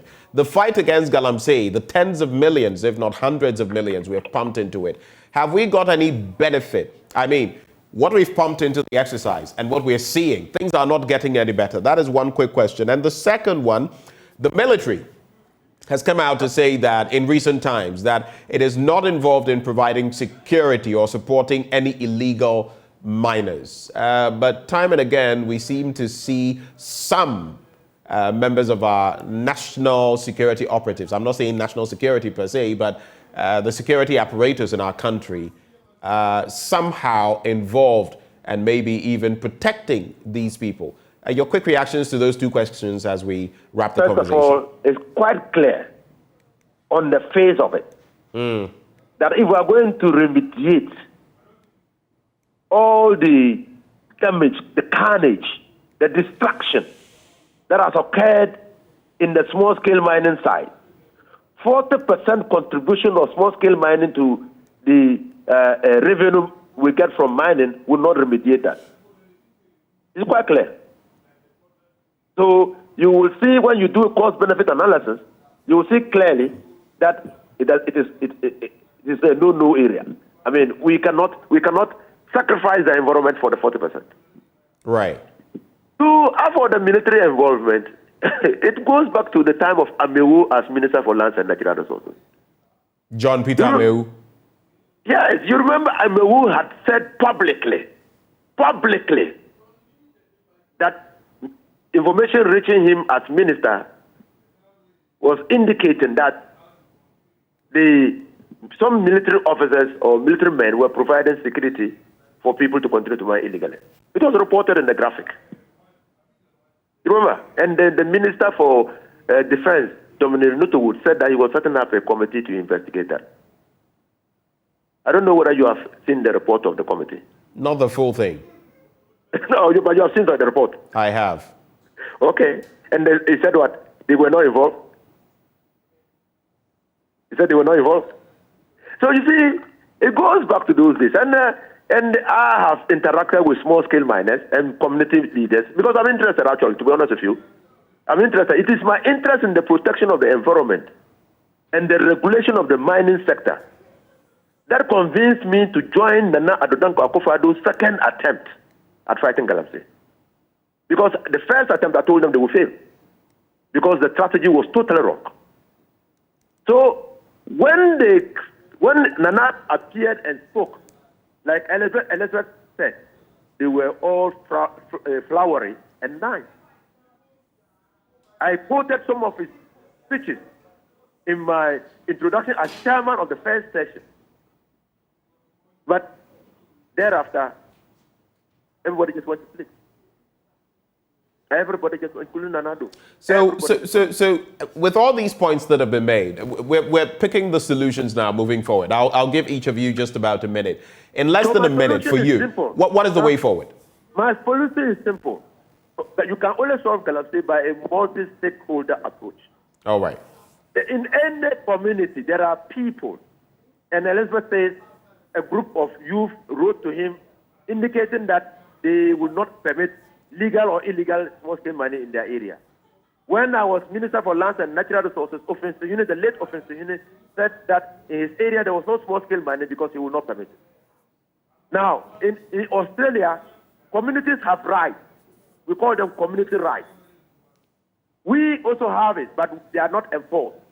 That is why before a mining lease is granted, you have to go and do an open forum in the community to explain to the people what we want to do. If they agree, you can do it. If they don't agree, but we don't enforce it. And, and then all these community leaders are compromised. So what we need to do, first of all, 30 million Ghanaians, we have to take our destiny into our own hands. I like the analogy. It's the modern day slavery. We should not be complicit. We should not be passive. We should be active and prevent people who are coming to destroy the environment for our children and children's children. We have a duty to promote intergenerational equity. Honorable Hussaini, we're immensely grateful for your time. Thank you so much for joining us here. Inusuf Hussaini is a former Minister for Lands and Natural Resources. The two others will also share their final thoughts. But before you do, Ms. Bao on our Facebook live stream says, whether legal or illegal, mining should be stopped. Decades of mining and self-reliance. The economy has never favored citizenry. Ghana can still generate income from the green environment without land degradation. I'll tie that into a question posed by Kobi Asma on page 17 of the Daily Graphic newspaper today in his editorial or opinion piece. He says, why are Chinese not doing illegal mining in South Africa where there is a lot of gold? Because they cannot do that there and the locals don't support such illegalities. Your final take, maybe you can squeeze in some thoughts on that. Elizabeth Va and Mr. Al-Hassan. I'll start with you, Elizabeth. Yeah, thank you. Obviously, we haven't been able to lay hold of where legal mining ends and where illegal starts. Both are doing this without recourse to the laws. I read the procedure document for small-scale mining in Ghana. It is beautiful. It hits every point, but obviously it's not working. So my recommendation to especially the people in the Nzima area, because Nzima says, if you're going to go crazy, start from your home. We should be able to say no to alluvial mining, because alluvial mining by nature happens in swamps, along riverbeds, and in such places. So we cannot, even if you give somebody land away from a river, they'll find a way to get close to it because that is where the gold deposits are. We should say no to it, ourselves and our communities. And Mr. President, dealing with this thing is not big. You don't need military patrols here and there.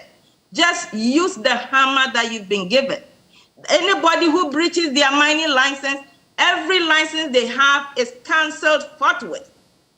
Anybody who is, even your DCs, who are sharing the forest and the lands to people and covering for these Chinese to come and mine. You hear of anything like that, you put the person away and investigate right away. The president has power to act on this. He's not using it. So it's up to us now. Our chiefs, please don't feign helplessness. You can mobilize your people to take care of your land and your rivers. This is all that you've been given. Without your land, your stool is useless. Let's know this, okay? Our land and our rivers make us who we are. Your people are looking up to you for security and protection because the state has obviously lost it in that sense. So we should all be able to stand up and say no to alluvial mining now, and let's make sure that we fix this mess because it is an existential threat. The Minerals Commission is really leading the sale of our country. When you go to their website, you cry. There are a lot of nameless companies doing all sorts of things, being given swaths of land in the hinterland of our country. For what? Peanuts? And you don't even monitor them to see what they're doing. So the Minerals Commission, I think it should be scrapped or something. But whatever the government does, the president does or doesn't do, people, citizens, Ghana, this is our slave trade moment. Are we going to go on the right side of history or the wrong side of history? The slaves that we sold, at least we have a home they can come to. When we destroy Ghana, nobody has anywhere to go. Elizabeth Va, very passionate words. We're grateful you took the time to join us. And she says this is our slave trade moment. And she also says the Minerals Commission should be scrapped. That is Elizabeth Va, who is with the Ghana Environmental Advocacy Group, and her team has petitioned the lands minister. Mr. Al-Hassan, you have the final bite in less than a minute. Thank you very much, my brother. I share in the opinion of Honorable Husseini that this fight should be a holistic approach, and we need to see how best we all can all contribute to stop these illegalities which is going on. Because we can't only rely on government thinking that they are the only people who can do it. But government too should also give us a chance as industry players and Ghanaians to also see how best we can control these illegalities. Because sometimes government, security men, sometimes when you try to go in, they will come to a great problem by saying that you are not entitled, they are the security experts, and also they should give us the chance so that we, the citizenry, will all come together and see the way forward of this whole thing. And I will not buy into my sister's submission that they should scrap Minerals Commission. It is a sector whereby we, the small-scale miners, we have rules and regulations. So if the Minerals Commission... Rules and regulations that a number of you are not complying with. Compliance doesn't... you see, the whole the conversation should limit. The Minerals Commission or small-scale mine is meant for only and only Ghanaians. So if foreigners are part of it, then we should see how best we take these foreigners out. Like the person who sends you the message, South Africa, why are Chinese not mining there? So if those who are complicit, let's fish them out and see how best we can. But mining should go on, and it will go on properly, and if only we supervise it very well. And they will make sure that Ghanaians benefit out of it. Because that gold cannot be deposited there without us bringing it out. But it shouldn't be on the detriment of the environment and the water bodies. We can still mine very well without destroying our forests and then our river bodies. So if the big wigs who stay behind and push people into it, if we can come out and then hold them, I think this Galamsey fight will be a success. And that militarization, government should look at the other way, because we as small-scale miners have been saying it. We are the industry players. We've been in the system and we know the grounds. So not using the military, the force will solve the problem. The people who mine are also reasonable people. We are also in Ghana here, and we understand that if this environment and the water bodies are destroyed, then where are we heading towards? All right. And especially those on river bodies and the forest reserves, I still repeat, government should crack the whip and let us know that these people doesn't have any right to mine. And everybody capable should be prosecuted. All right. Mr. Al-Hassan, we'll leave it there. Abdul Razak Al-Hassan is Communications Director, Ghana National Association of Small-Scale Miners. All three of them joined us for this conversation. I have to read this message as I go. It's from one Philip Kukpau, who says, our media is part of the problem. They don't follow up on things to logical conclusions. They only touch on issues and leave them like that. Well, if you're talking about following up on illegal mining, Galamsey, I don't know whether you can find any other group that has done more work on this than the Multimedia Group. So while I can accept that maybe the media generally has not done enough or tends to go to sleep, at least give credit where it's due. And we shall follow up on these issues till their logical conclusions.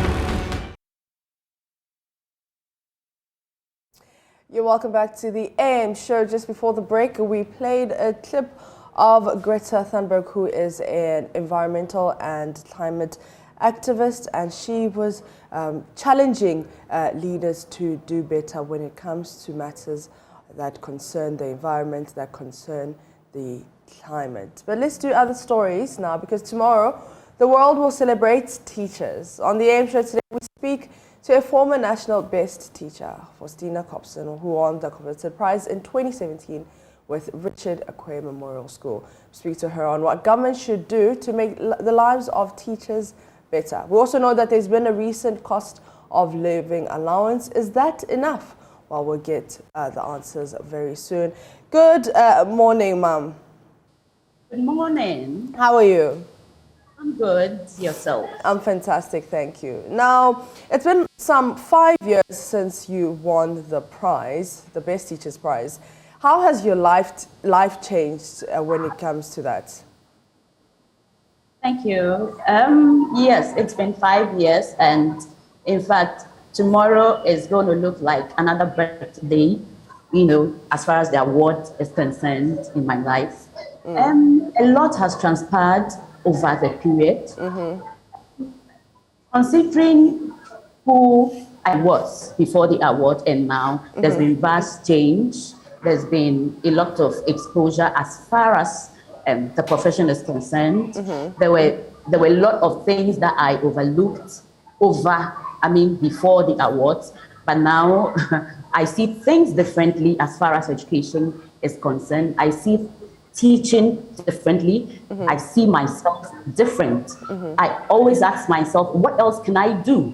Because then you need to stand up to whatever award you want. You need to prove yourself. It's just not for the fact that you had to win and you won.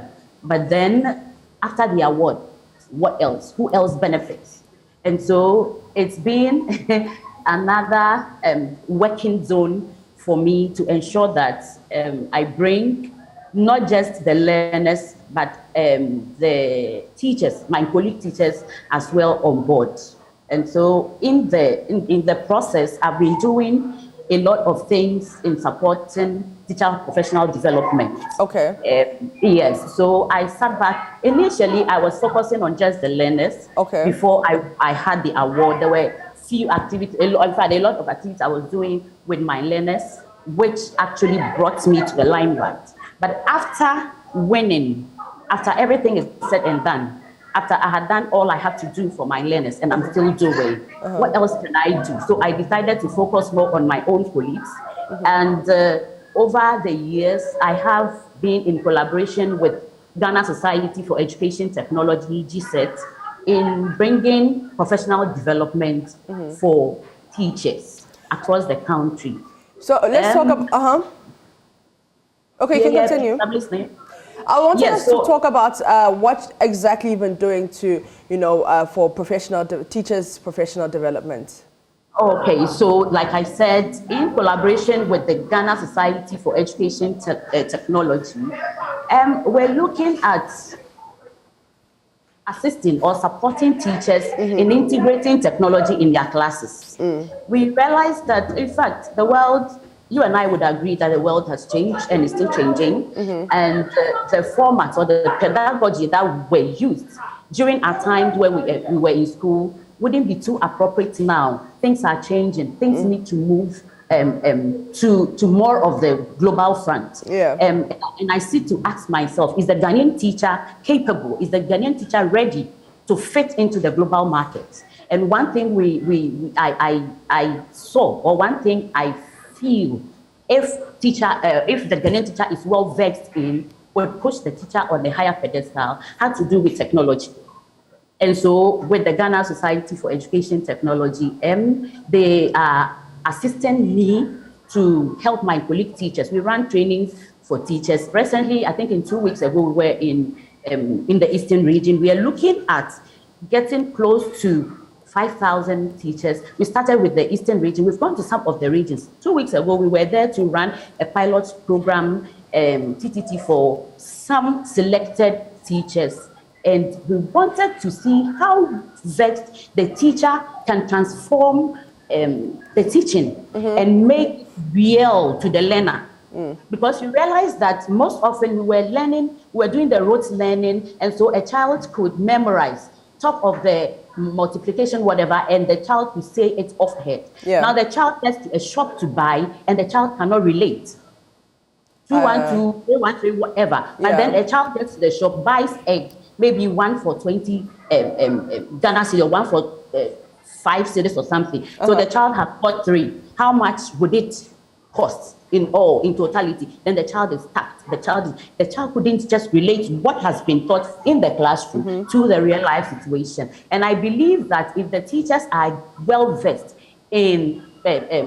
professionally in some of these things, they would know the exact pedagogy to pick to support our learners. There are a lot of things we learn on the internet, a lot of things we can add to our lives through the internet and all. But how many of us, my own colleagues, how many of us are ready?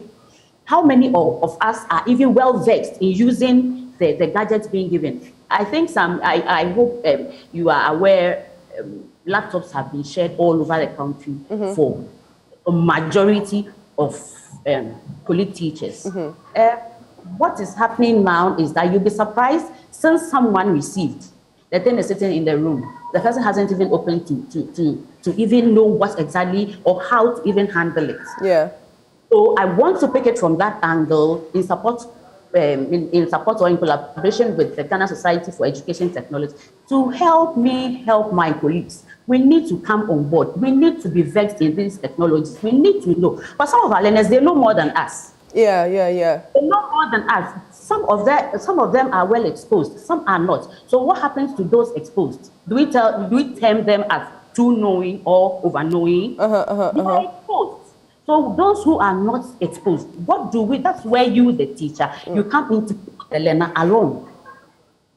So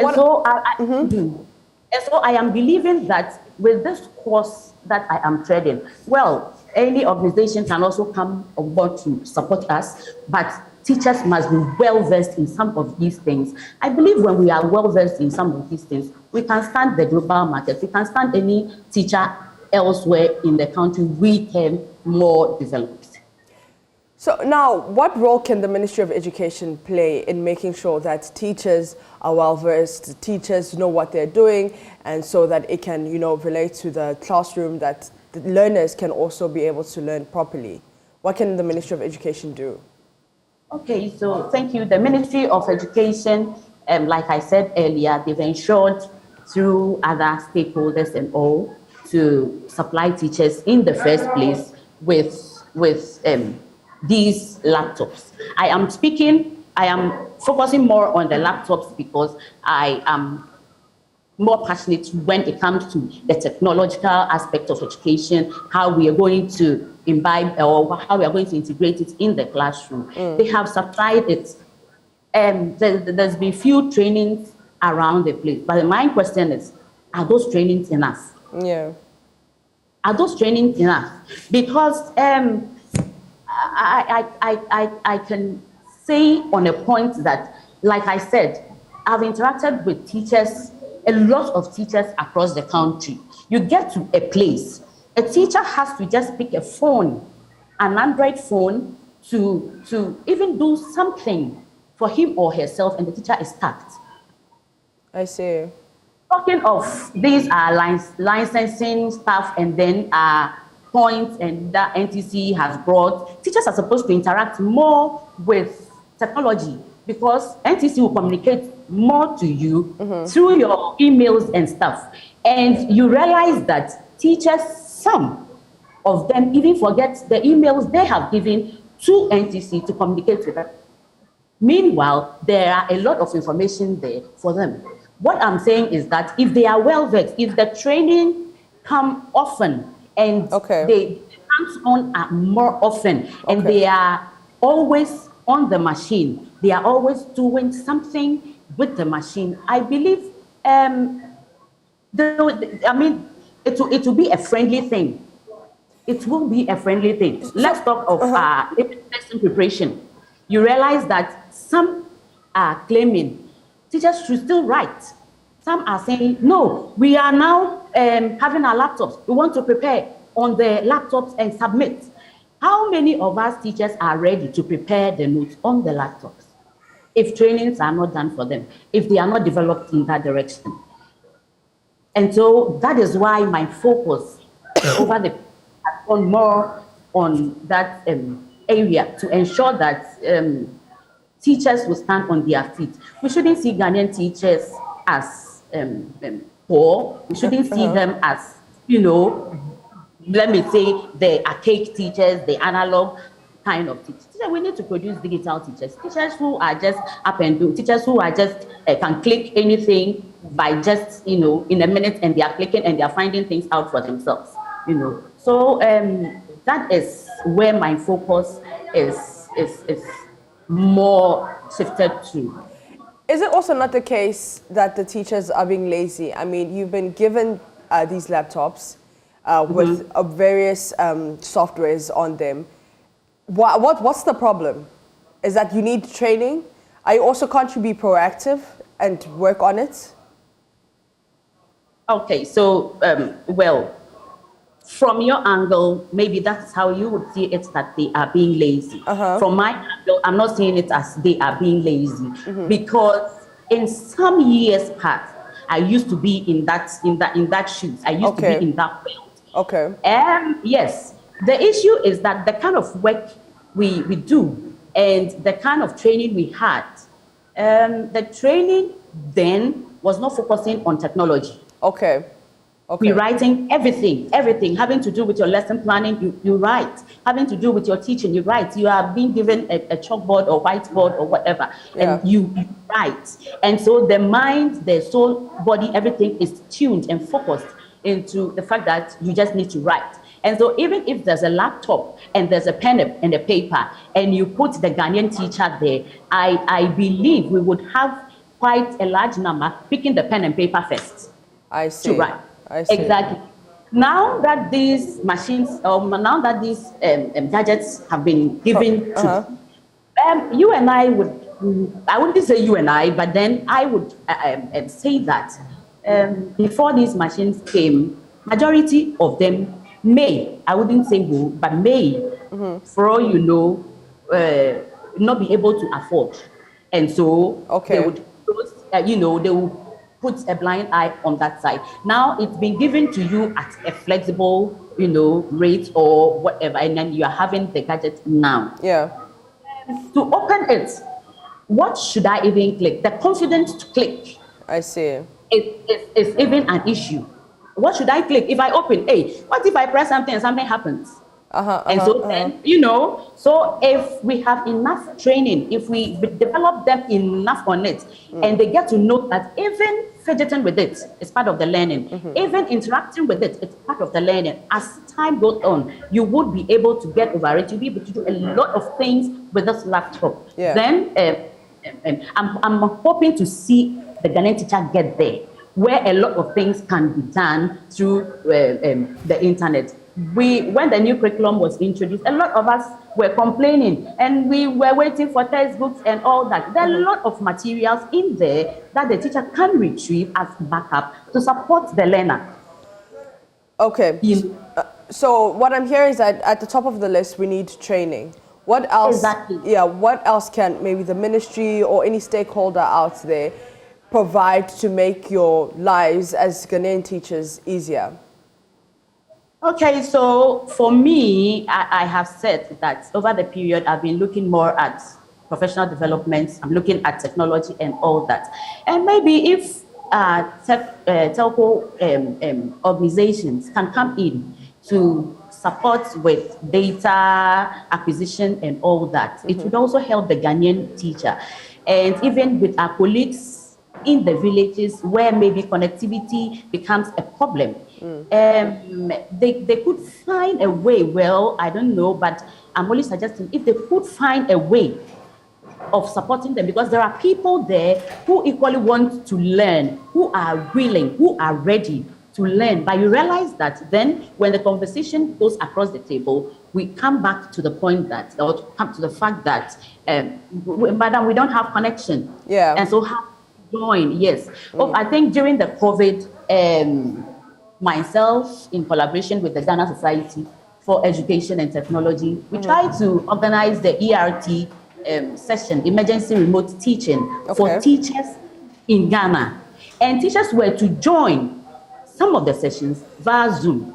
And it was terrible. It was terrible, We brought that program because we realized that when the COVID came, we realized that, wow, a time could come when the teacher can be in the class every time. A time could come that could break the relationship between the teacher, the face-to-face relationship. What happens to the learner? So the teacher can still reach the learner from his or her home. But here we were at that time, teachers were not well versed in that pedagogy. And so we all folded our arms. We realized that teachers that came on board with this ERT thing were most teachers from the private sectors. Where some of them were well versed, some of them had the gadgets, some of them could afford. But I don't know which public school in the country during the COVID was able to reach our own learners. During that time, my boy was in the SHS and he was joining class via Zoom. Every minute he comes out and the face is gone down and I'm like, what is it? And he goes like, connection gone off. So even you are in Accra and connection goes off. Those of us in the villages, those of us outskirts the cities, what is happening to us? So if our telcos can come in, I would be very grateful. So at least they support the teachers in acquiring some of these data that needs to help them research and all that. So we know that there's training that is needed. Number two is you wish that the telcos could come in and help provide data so that connection is easier. But we also know that there's been a recent cost of living allowance. Is that enough? Has that been very helpful in any way? Okay, so enough is a word, and enough can never be enough as far as living or life is living. Okay. I don't think you are okay with whatever you are receiving from your end. Assuming people should say that we want to top up. Would you say no, I'm okay? So yes, we want to applaud. The conversation went that far. I want to applaud for our union leaders, the government, and all that. But then, as Oliver would always come back to ask for more if it is available. All right. So if you could give me 5 things that you need from Ministry of Education, from stakeholders. We know that number 1 is training. We know that number 2 is data. If you can give me 3 more things that you need that will make your lives as Ghanaian teachers easier, what would those things be? So easier in what terms? Easier in classroom, easier in personal life? Easier in classroom, but it's also important, your personal life is also important because if, let's say, for example, you don't have a car and you have to trek hundreds of kilometers to the classroom, it's obviously going to affect what you do in the classroom. So whether it's personal or professional, what do you need to make your lives easier? Yeah. Okay. And so some of the allowances should be looked at. You just mentioned a car. I know there is something of that, but not a general thing for the teacher. I know some of the unions are helping their members in acquiring some of these things. But then if the ministry would take it up, it would help. You see, a teacher is supposed to, from my school, we're supposed to have the early bird. And so by 7, early bird should start. So what time should you be here as a teacher? And you are living around Ashonman, and you are living beyond Kaswa. I have some of my colleagues living as far as those stretches. And how are they going to struggle to get to this place? You realize that they get here and they are tired. Someone will say, if they are tired, then they should find a place around their place. Whatever where you are, you don't have any school clothes. Yeah. Maybe you just moved in there. So you still want to be here till you manage whatever. And so if teachers would have the car allowance, I know it will help. You get to a whole school compound and you don't see one car parked. Yeah. You don't see one car parked for a teacher. And it doesn't really speak too well. It really dampens the spirit of the teachers, and it doesn't really put the profession in a certain class, because then people come back to term the profession as profession for poor people. You know? Yeah. And so if the government could come in and then go through the deduction through the usual deducting means, I think teachers will be more comfortable if they have some housing allowances or what. Okay. Or I mean, those are the very basic things that, of course, if you are working and you've acquired them, is like 50% of a headache is gone down. As you work on, of course, you make some few notes, and then life becomes a bit comfortable for you. Even if 2-bedroom apartments or whatever, something simple for the Ghanaian teacher to also feel proud of the profession. But it looks like you realize people would be in it, they stay through, they are 60, they are retiring, and when you see them, some of them, I wouldn't say all, when you see some of them, it's so sad. If you've been in the village where I was for 4 years before moving to Accra, if you go to the villages, you see some of them, you ask yourself, and so how is this person going to come out? Because back then when I was in the village, there were some elderly men on the staff, and when you even look at them, you're like, if they're not coming out of this place, then they're done. Yeah. You know. So if some of these things are brought into the Ghanaian teacher's life, whether you're in the village or you are in the city, you still feel safe and you still feel comfortable, you still feel proud, and you are ready to work for Mother Ghana and to bring the Ghanaian child to the global front. All right. Faustina Akakpo, on behalf of your learners, the parents, and everybody else you have, whose lives you've improved, we'd like to say thank you. And especially because tomorrow's theme is the transformation of education begins with teachers. And what you're obviously doing is trying to transform the education sector. Exactly. And we really, really, really appreciate your good work done. That is Faustina Akakpo, who won the National Best Teacher Prize in 2017 with Richard Akwe Memorial School. When we return from the break, Benjamin Akakpo will host Ghana's Honorary Consul to Ukraine, Dr. Albert Kicha.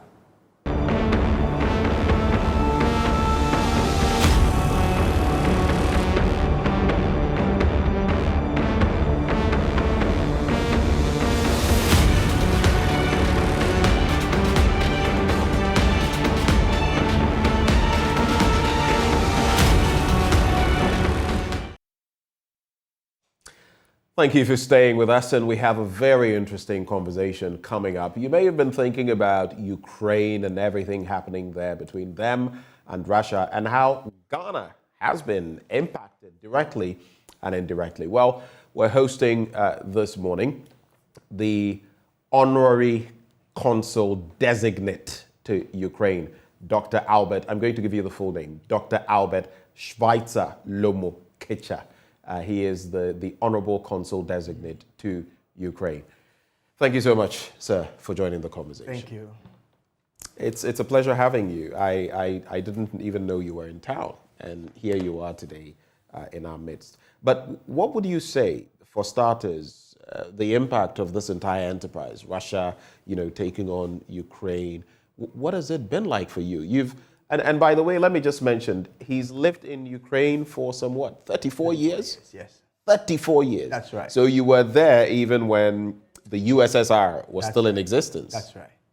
Yeah. So sometimes I have issues with when I present my documents. It's like you studied in USSR, you graduated from Ukraine, one name of a university, another name you graduated. So in between that, what did you do? Then I have to tell history.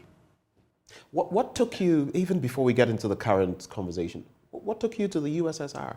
Well, as you know, the USSR was granting scholarships for young, people to be able to study in the universities there, and I happened to be one of those who gained those scholarships and went to study.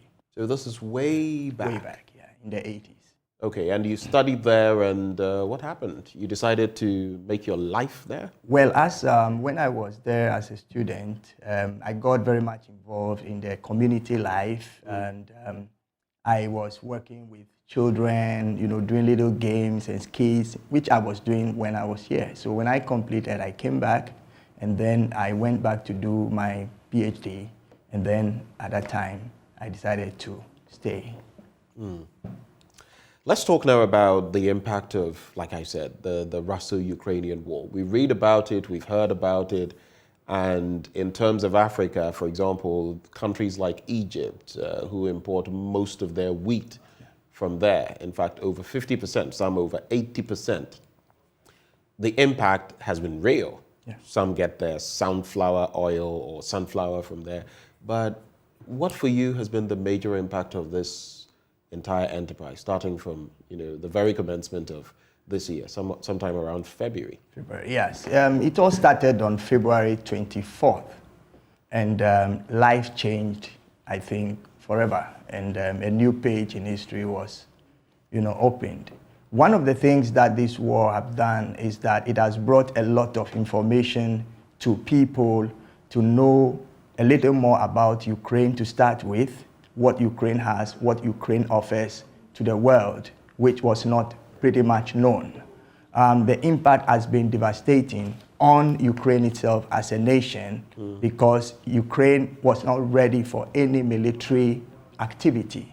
As you know, Ukraine demilitarized and in order to, bring peace. Right. So you wake up in the morning. I remember the day on. I think it let go of its nuclear capacity. Yes, all on the back of that. Yes. So there was nothing to hold on to. But on that day, I was out of town, and when I heard on the news that Russia invaded Ukraine, I called my wife, and she said, "Oh, there was earthquake." I said, "It's not earthquake. These are bombings," and the effect it has had is that not only on Ukraine directly, but on the world, as you can see. Many economies are shaking. People don't have much food. You think of sunflower oil and other things that Ukraine provides. They are unable to do it. And it has really brought a change. And I think we have all woken up to understand that in life, you must be ready to be flexible because times change. On the back of that statement, some have also said that it is a crying shame, for example. I mean, we're having a very holistic conversation. It's a crying shame that Africa, looking at our land size and the fact that even Ghana, looking at our arable land and what we're doing with it, would have to rely on Ukraine and Russia for grain. You get it. Of course, we know in terms of land size, Ukraine is the second largest on the continent. Russia is the largest, so the two largest on the continent. But the fact that we have all this arable land and we have to rely on them for cereals, for grain, what do you make of that? Well, what I would say is that if you have something and you don't know you have it or you don't use it, then you will not get the benefits of it. I have a phone in my hand. I can choose never to use it. And I'll be complaining about not having, communications with people. All I need is to set it up and begin to use it.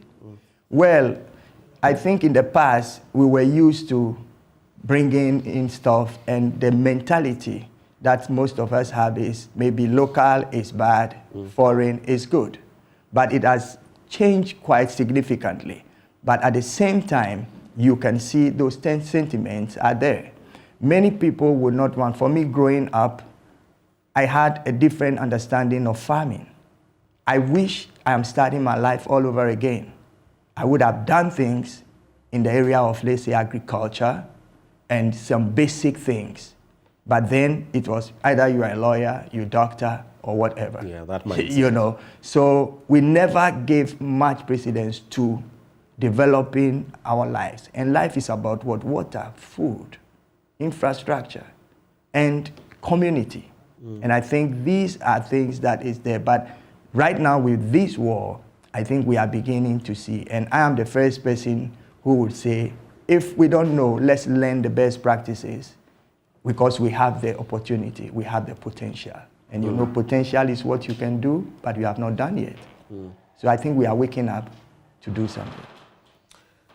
Let's talk about the Ukrainians themselves. I mean, there are so many nationals there who have been left stranded in different ways. Most of them left the country to neighboring countries, Poland, Austria, and the rest. But how much do they know about Ghana, for example, and what the impact has been, as has been touted for us?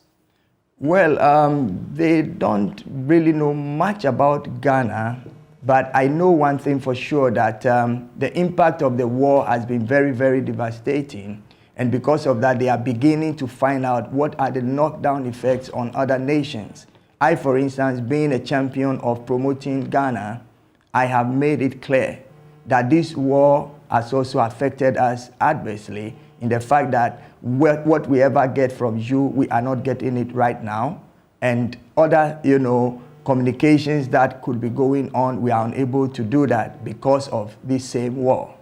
So it is very, very important that at this point, they knowing the effect of what is happening there, everybody is praying for this war to end so that life can come back to normal. And I believe that Ukraine will be looking into other directions where they have never looked to, because they now know that what is happening there is having a domino effect in other places. Just how much would you say the effect has been in terms of what is happening in Russia and Ukraine, specifically on Ghana? Well, when you take the Ghanaian community in Ukraine, I would say over 90% of Ghanaians are students. So the effect of what has happened is that education has been halted for a number of, our students who are our future professionals. So it has that direct effect. There are private businesses that are liaising and working with Ghanaian companies. Throughout this war period, they have not been able to do anything, and that is also not good for business. The third part is there are also other like charities and fraternities that are working, and all they have to do now is to try to pool resources to see how they can help displaced people. I have been part of a group that is seeking and looking out for our nationals who are dispersed all over the European, community, and I'm talking about those who are vulnerable and trying to see ways to help them. So this is what I can say. There is more to it, but I think this is the general overview. Let's talk about students especially. Yes, many Ghanaians, and at the time when the war started and there were lots of complaints, some opportunity was given for some of them to come into the country in batches and all of that. Are there any still left there? I know some also resisted, did not want to come. What's the situation currently? Well, currently, I would say that at the beginning of the war and when the nation heard about the plight of our citizens, they provided ways to get them to Ghana.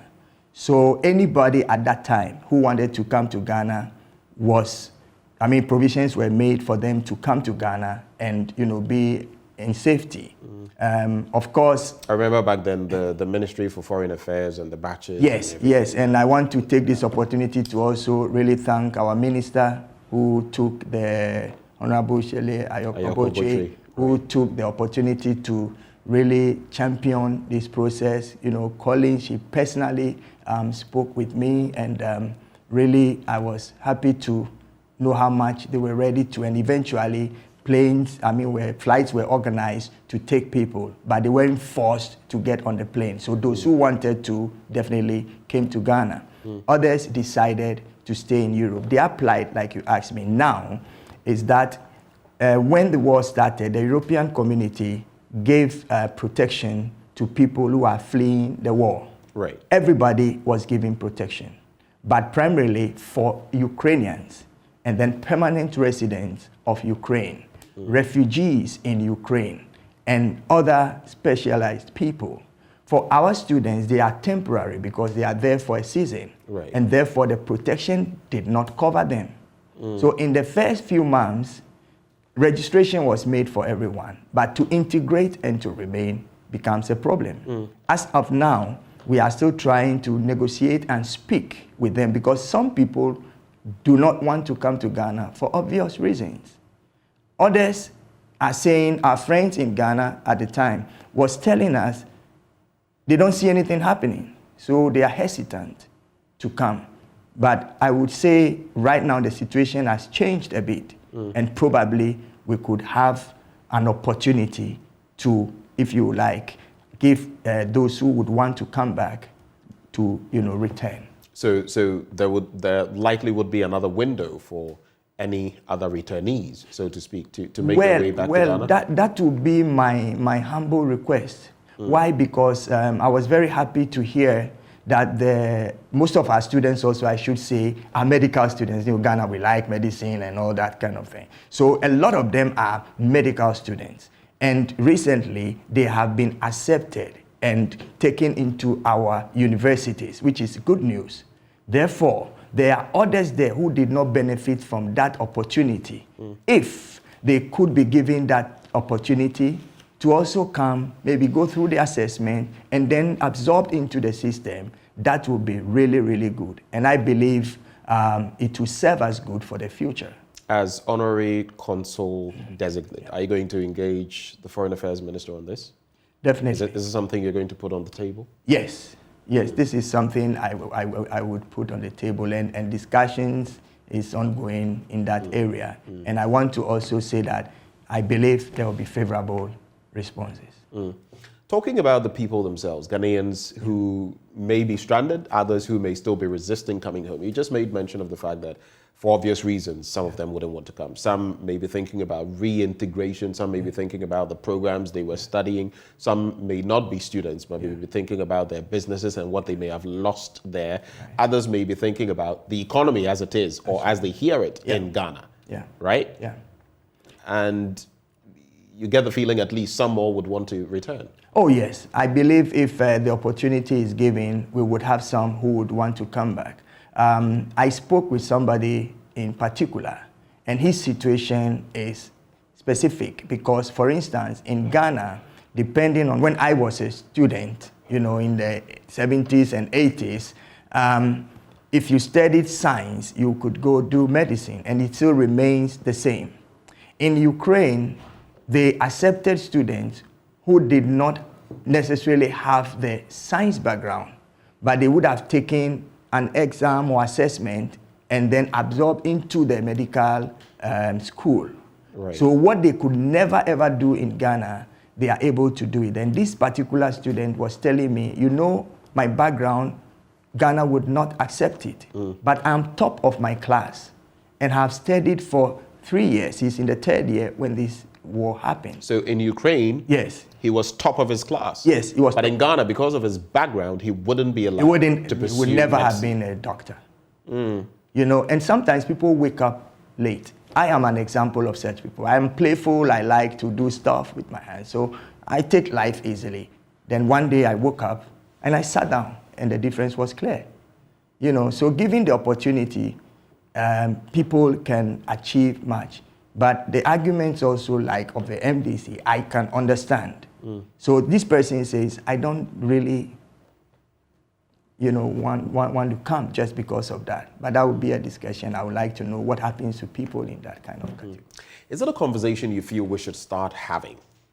I mean, what I read, law, I mean, as a postgraduate program, there are some people who would read, I know engineers who have become lawyers. I know accountants who have become lawyers. I know people from different fields who have veered into law. Should medicine be like that? I mean, because they would also tell you that technically you don't have the fundamentals. You may have read integrated science, but you may not have the core fundamentals when it comes to the biologies and the physics and the chemistries and the, you know, elective mathematics and all of that. You may lack a firm base in these, and these may hamper your progress in that program. Is it high time we took a second look at that? Yeah, I think we can take a second look and actually look at what would work for us in our situation. There is a need for, let's say, maybe a scientific research to be done. Take series of tests and have people like a project, 3, 4, 5 years, and let's see the outcome, and then find out how we can do it. Now, giving myself as an example, studying in Ghana, I was an art student. I wasn't a science student, but I did also fine arts. So when I went to university, we were studying chemistry. Right. All I did was called general science, a little bit of everything. That is here in Ghana? No, or there in Ukraine? Yeah, right. Then it was in the Soviet Union. So I was like, hey, come, chemistry for me, what are you talking about? I can draw the H2O plus whatever, but that's where I finish. Right. So they realized When it comes to painting, when it comes to sculpturing, when it comes to those things, I can do it. But then I didn't understand the chemistry. They took time and walked me through.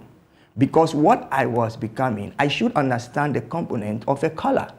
I should know what happens when I put my, oil paint on a canvas. Right. I should know after 20 years, if it's kept in certain conditions, what would happen.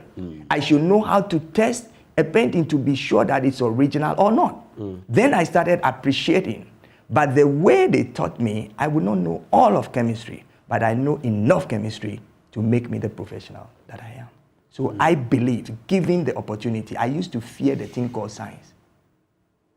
Do you want me to tell you something? Tell me. I teach children this thing called chemistry. You teach chemistry now.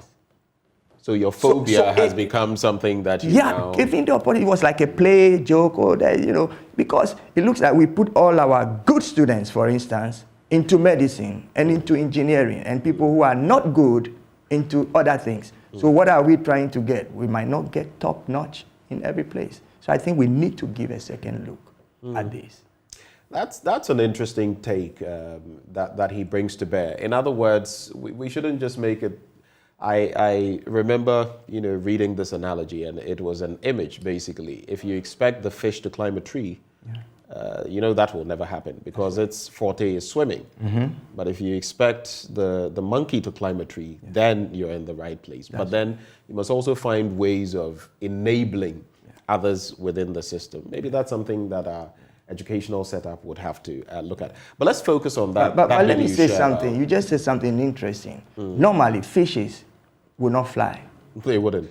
Though there are a few flying fish. Yeah, but I mean, birds will not necessarily. If you are going to a swimming course and you find a bird as the trainer, you wouldn't want to go there. Fishes are not taught to swim. They are created and made to swim. Monkeys are not taught in the school to climb.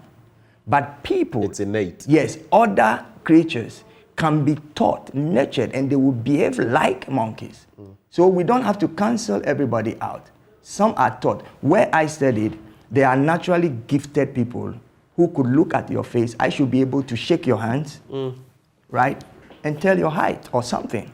Because the body is proportionate to something, right? Now, another person would have to draw some lines before he puts your portrait there. Because he is a mechanical artist. He uses mathematics to draw, and others use their imagination. So why don't we give everybody the opportunity to shine? Give everybody a chance. Let's talk about the medical students. You started off on that conversation. Recently, we heard from the Medical and Dental Council saying that a lot of those who are training in Ukraine shouldn't even be training in terms of their background. Some coming from carpentry and all of that. And that this training is not going to be recognized, that there are a lot of potholes, so to speak, in it. How does that strike you? Well, for me, if I'm looking at it solely from the perspective of Ghana, the Ghana requirement will not accept any of those. But I remember a few years back, we had a delegation from the Medical and Dental Council visit Ukraine. I was with them. We visited several universities. They took an assessment of our students and what is happening. And obviously, they made decision to make sure that from that time on, people who are going to study there would fulfill certain requirements. So in my case, if somebody have gone there without the prerequisite, qualifications from Ghana, before they came, those should be given the opportunity to go on. But once they made a statement that going forward, and of course, they visited schools, they assessed their laboratories and everything that they have, and gave some accreditation. There are some universities that are not accredited to the Medical and Dental Council or whichever organization does that. So definitely they have an argument. I don't believe you can train a medical doctor fully online. Because medicine because that is one practical. of the issues. Yes, medicine is practical, yes. And there is another issue that most of our students are studying in English.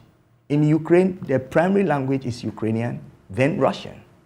If you go to the hospital, a patient will not speak English with you if he does not understand English. And if the student does not understand Russian, you can't hire an interpreter to go and interpret for you. So that is some lapse over there. So we were in the process of thinking of how do we get our people who are studying there, hopefully maybe in the 5th year or the 6th year, they all come to Ghana and, you know, just complete it here or whatever. But those things were all in the pipeline until this war started. Which brings me to another question.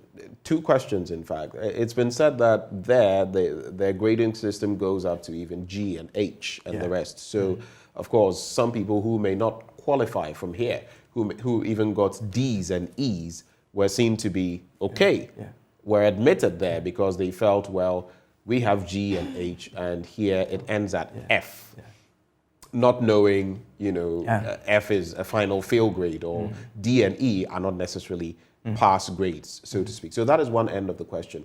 The other end is, if we have so many of our students going to Ukraine, China, some train in Cuba officially, but Ukraine, China, and the rest, and now it's becoming a problem, does that point to that esoteric nature of medical studies? We've made it a very small group when in fact we need so many more doctors.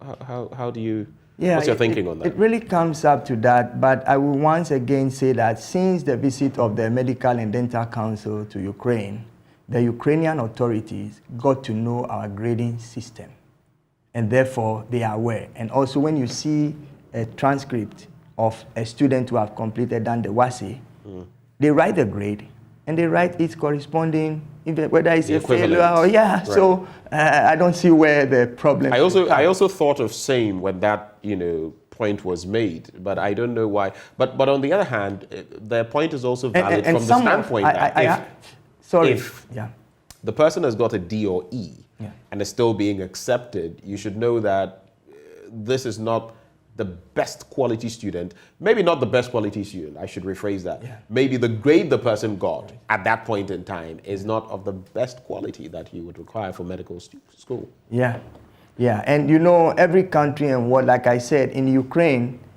you can do your primary, secondary, whatever, and when it's time to go to university, you can decide, I want to study this.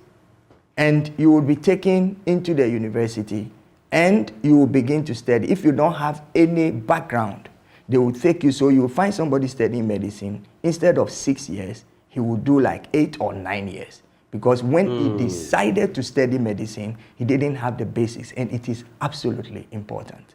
My advice to all the students, they will tell you, I tell them, if you know you did not have the background, study on your own. Even I advise some students, and they took it. Whilst they were there, now not fearing those subjects, they took the WASI.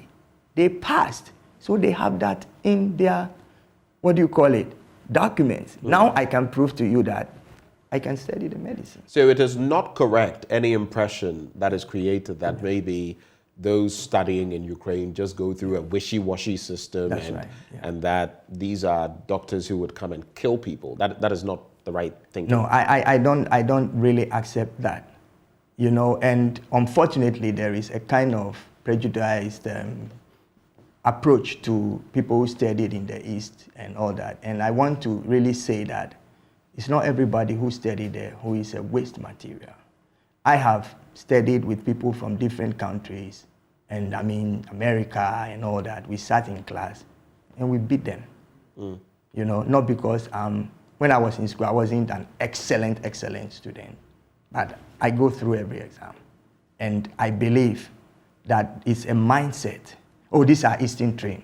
Oh, these are the people coming from Russia. Or as for that place, and sometimes I hear certain things and I ask whether those people making those statements really are educated or they understand life. Or as for that place, everybody, you can even use bus ticket to enter university. Come on, don't stop saying those things. You know, it's not about defending the studies. I'm trained in the East, and I know in this country, doctors who were trained over there, who came back, and they have made significant impact in the society. Yes, you can say maybe it's not every one of them, but we have some. So let's see where we are not encouraging our people and encourage them. They can do better. But we know some of the students have been accepted.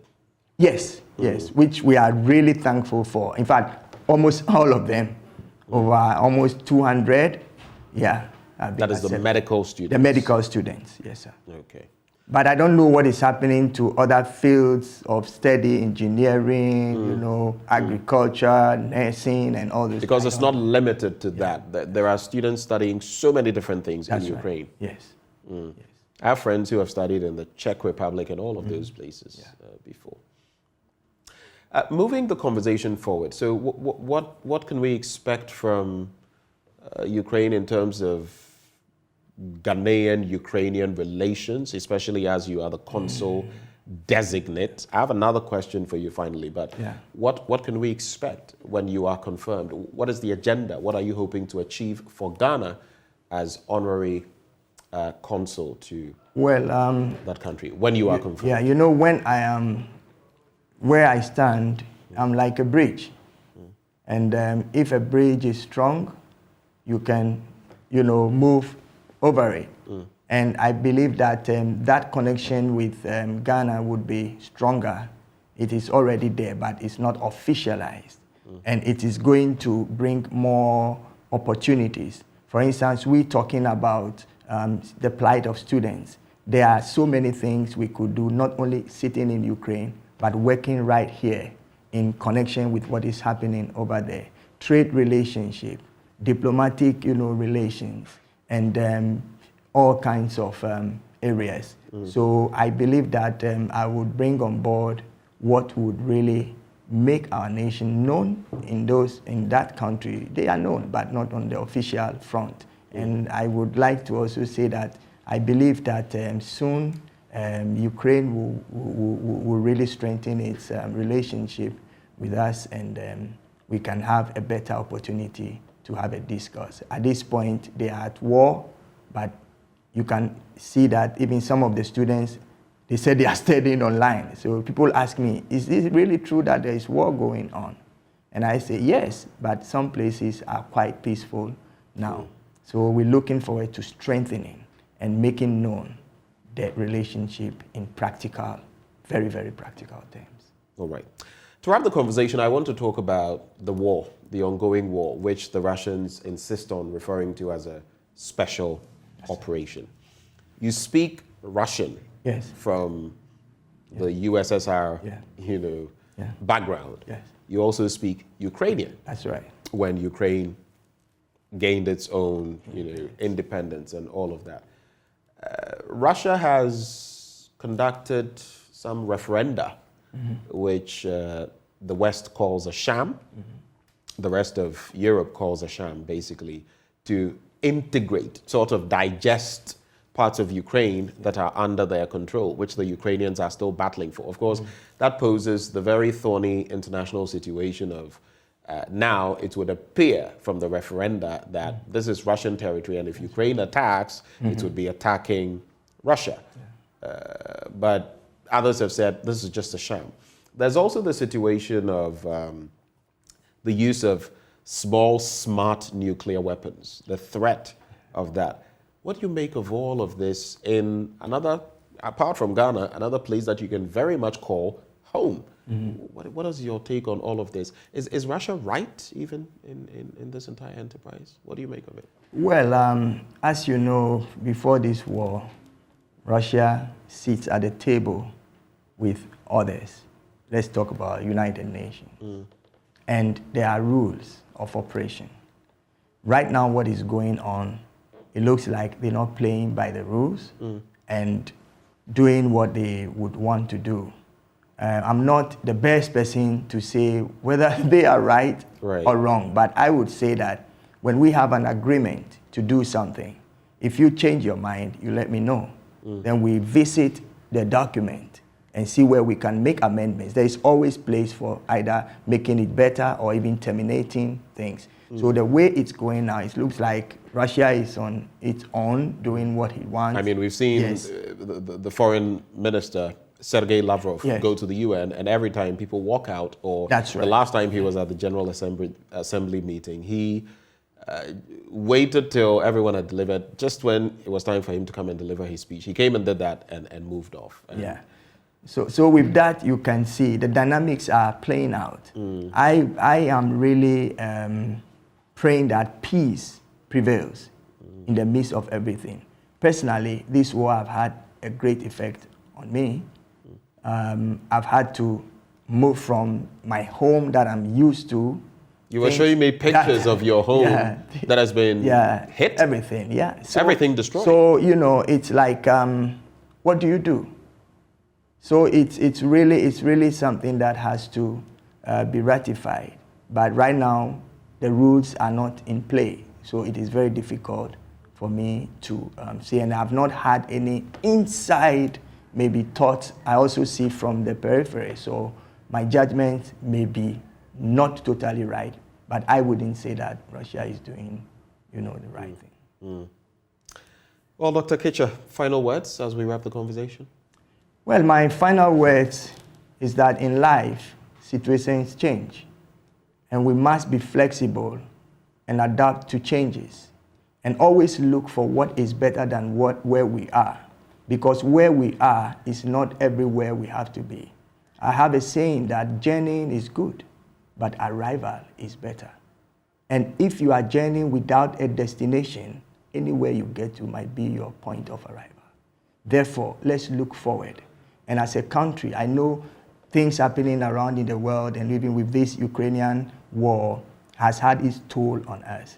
Let us look beyond today and begin to find out the nuggets we need in order to be perfect. Ghana is a country in the world that is going places, and I know we can rise above whatever turbulence. Let's adjust our sails and keep afloat. Let's adjust our sails and stay afloat. The words of Dr. Albert Schweitzer Lomo Kecha. He is Ghana's honorary consul designate to Ukraine. He joined the conversation. Once more, thank you for coming. And we wish you the very best. We hope you get the nod, and that with all your years of experience and the expertise, you'll bring that to bear in terms of Ghana-Ukraine relations. Thank you so much, and I really want to thank your station also, because you chased me during the war. I refused to talk, but I'm happy I'm in this studio, and thank you so much. We're grateful you came. It's 53 minutes off the top of the hour. We'll be right back to wrap the entire show, maybe take some messages as well. Do stay with us. We'll be back on the AM show.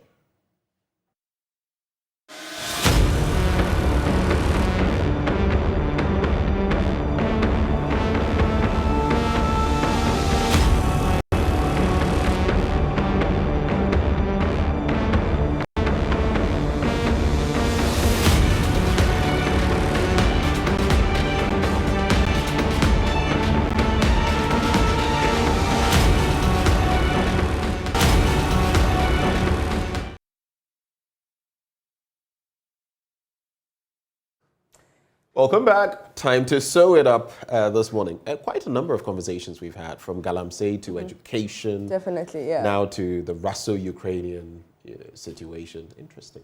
Interesting show we've had, yeah. Are you okay? Oh yeah, it's been quite a morning. Like I've told you already, we all need a bit of a break. I think you do too, don't you? I do. I'm really exhausted. My body aches. My chest is burning. But I'm okay. I'm good. It is what it is. It is what it is. We do this for God and country. Yeah. I do it for God and myself. I'm not sure about country. That's Papito CBD. Anyway, hello Ghana, happy moment is here. Let's storm World Cup Qatar 2022 with Storm Energy Drink, Puma Soft Drinks, and Awake Drinking Water from Casa Preco Company Limited. Simply buy your favorite Storm Energy Drink, Puma Soft Drinks, and Awake Drinking Water. Text the 4-digit unique number on the neck of the bottle to short code *780#. Choose option 2. Follow the prompts on all networks for free. You could be one of the lucky winners to this year's World Cup in the monthly draw. You can also win TVs, fridges, microwave ovens, mobile phones, home theaters, free drinks, and more instantly. Don't waste time. Grab a bottle of Storm Energy drink, Puma soft drinks, and await drinking water, and let's storm Qatar this World Cup. This promotion is on the NLA Caritas platform. This advert is FDA approved. Do remember, terms and conditions apply. And of course, terms and conditions apply to the show. We have to get running right now. That's right. Thank you so much for joining us every morning from 6 a.m. to 10.